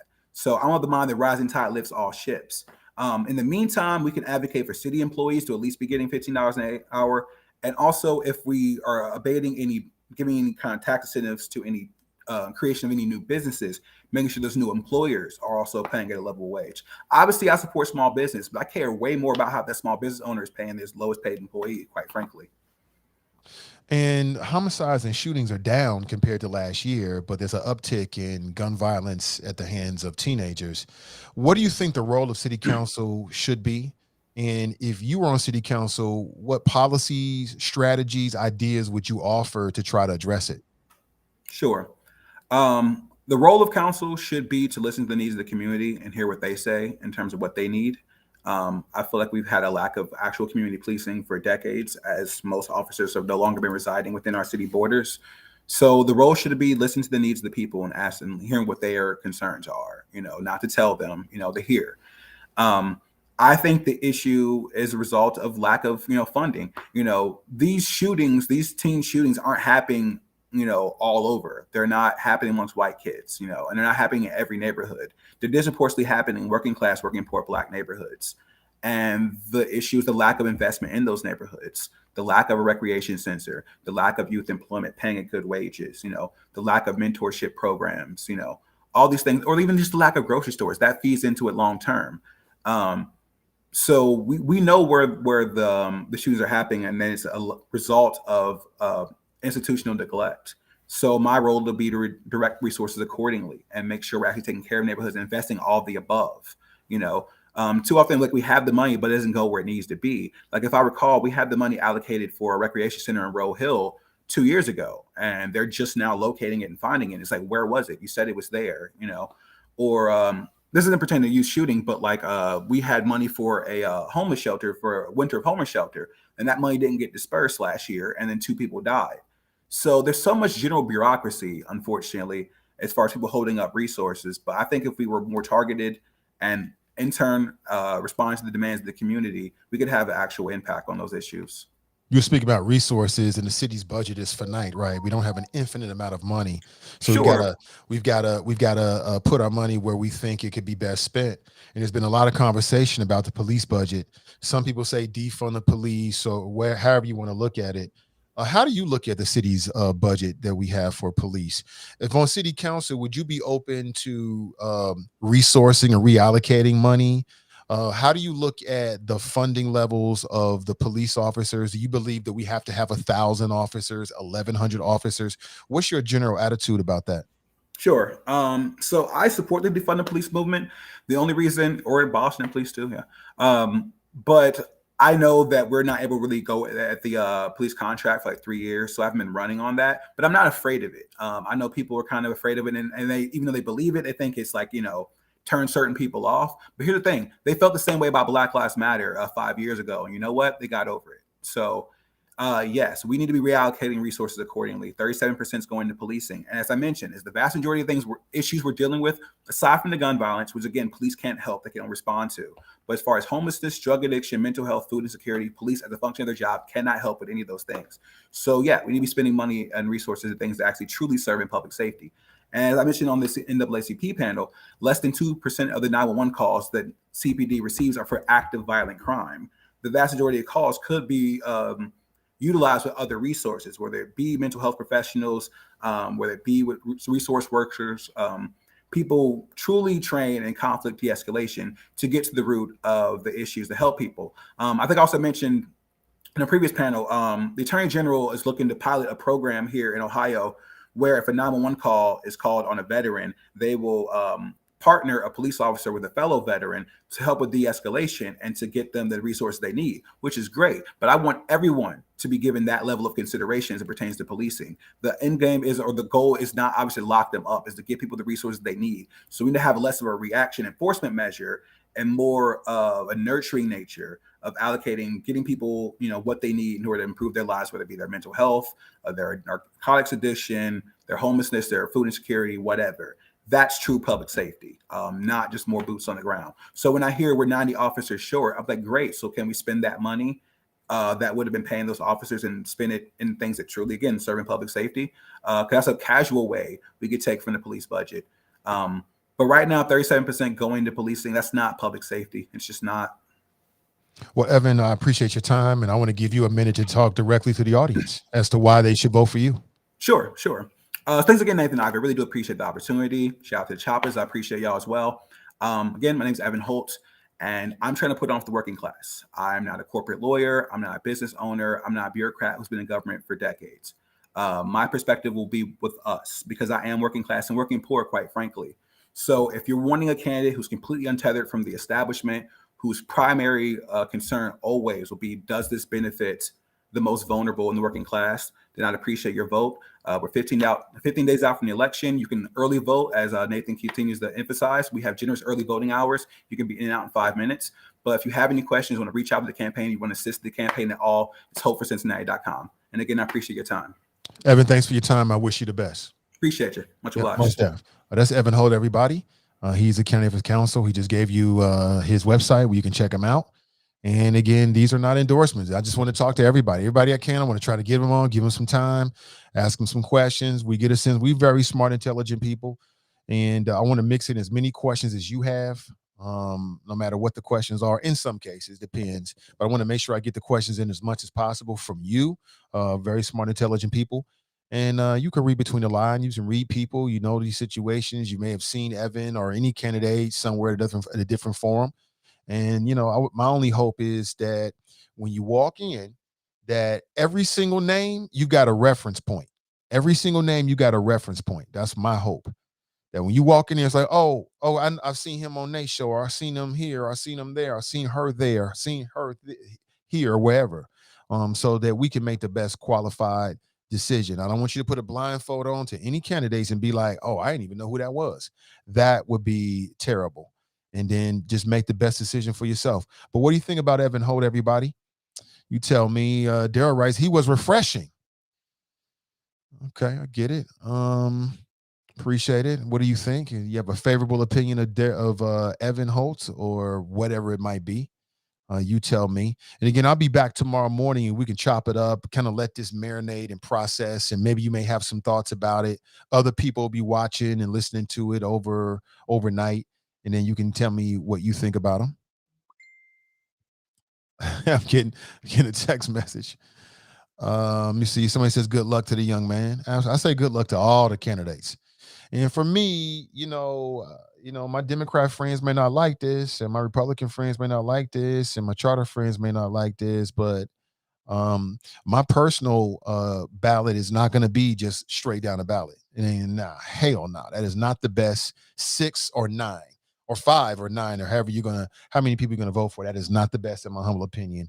To me, in my humble opinion, I think the best folks are going to be some from here, some from here, some from here, some from here, some from here. That's what I have seen.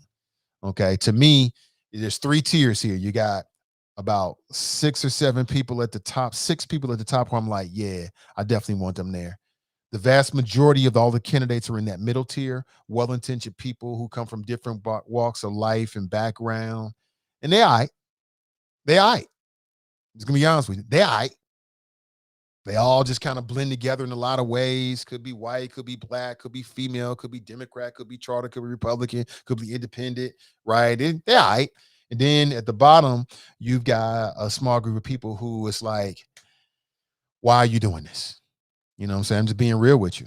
And, you have to decide where you think Evan is or whoever is for yourself. But that's how I look at it. You got a lot of folks out there, but having talked to a lot of folks and read a lot of literature and seen these NAACP forums and other forums, I know that there's going to be a millennial forum that it's going to be over at the 5 Points mayoral forum. I'm going to try to make sure I'm there because I'm very interested to hear what is said and what is asked. It's pretty dope. A lot of good people in the city involved with that. I love it. So again, the more the merrier. The more of these forums and opportunities and perspectives that we can get, right, then we can just kind of put it all together and then make a picture or make a ballot that's best for us. But that's just my humble general opinion about it. You have to do your own. Let me see. Jericho's asking something about a post that was shared yesterday that was deleted. I think I deleted that, Jericho. Agree. Kevin writes, agree, Nathan. No down the line voting, but also no wasted votes either. Absolutely. TNT writes, a very intelligent young brother. He would make a great addition to city council. Good luck to the man. That's TNT. Kevin writes, He is well spoken, but how does he strike the line to distinguish himself amongst his crowded field? Well, and I agree with the brother. Like if I was running for city council and I didn't have a lot of money, I'm hitting them doors. I'm working hand to hand every day, every day, every day. Because who knows? Maybe you build the ground. Maybe you don't get elected this time, but you build the ground, the foundation for it in 2 years. You know, that's one of the good things about a 2-year time frame is that we only have to suffer fools for 2 years. Not to say that anybody's going to be foolish, but I'm saying if we do get some clown, foolish folks that get on city council, we only have to suffer them for 2 years before they have to come back before us. But it also opens the door for other contenders, for new voices, right? So, yeah, I think David made the point that media is important. You know, shows like this, you know, we're like the little engine that could, and we can serve as an amplifier, most definitely, to what you're doing. Because a lot of folks in here are influencers, for sure. See here. She says, "Good luck to Mr. Ho." I mean, I say good luck to everybody. I wish everybody the best, except for Bessie Sunderman. I do not want her to see and be on city council, but of course, what I want don't mean a damn thing. You know what I'm saying? It don't mean a damn thing. But it is what it is. You know, she'll probably end up winning because Cincinnati loves to put a clown on council. We just always got to have one clown, big red nose. You know, it's like a flower on the lapel. When you get close, they shoot water in your face. You know what I'm saying? Cincinnati loves to have one clown at least on city council that doesn't really do anything, but just talks a lot of ish. We love that. You know, this city loves it. I guess I won't point to any particular neighborhood, but this city loves to have those kind of individuals on council. So this will probably be no difference. But again, thank you for being here. I really appreciate you. Shout out to the folks over at Ohio State of Emergency. That's Ronald Hummons and his team. I'll say it again. I think it is probably one of the most important social movements that I've seen ever in terms of what he's trying to build here in the state of Ohio. And if he's successful, I think it can have a tremendous impact on how we view crime, how we view the various issues in this city, this region, this country, if not the world. So you may see a video. I played it earlier. I may play it again as we leave to make sure that everybody gets a chance to see it. Super important work, okay? So I'll leave you like this because my time is way over time, actually, but in the show at 9:30. We'll just leave it like this, our motto. Winners focus on winning, and losers focus on winners. So stay focused and stay winning, and we'll talk real soon. Until next time, that's tomorrow morning, bright and early at 7 a.m. Take care of yourself, and we'll talk real soon.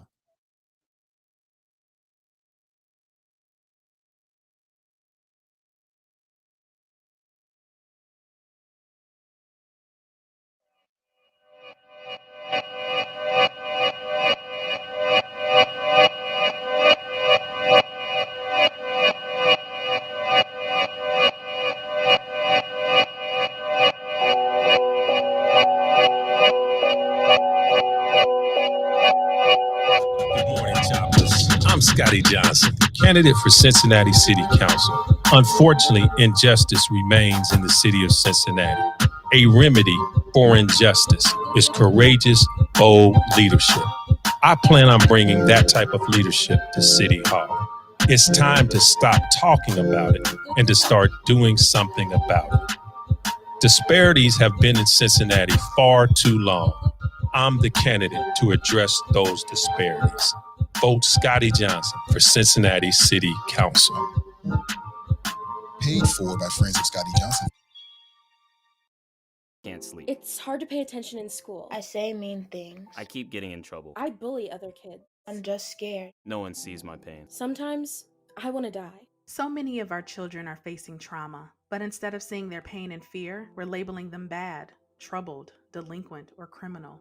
Let's look beyond their behaviors. Let's get them the help they need by helping them address the trauma they're facing. Help me feel safe. See me for more than my behaviors. Understand that my actions are how I communicate my fears. For more information, visit www.ohiostateofemergency.com. That's ohiostateofemergency.com.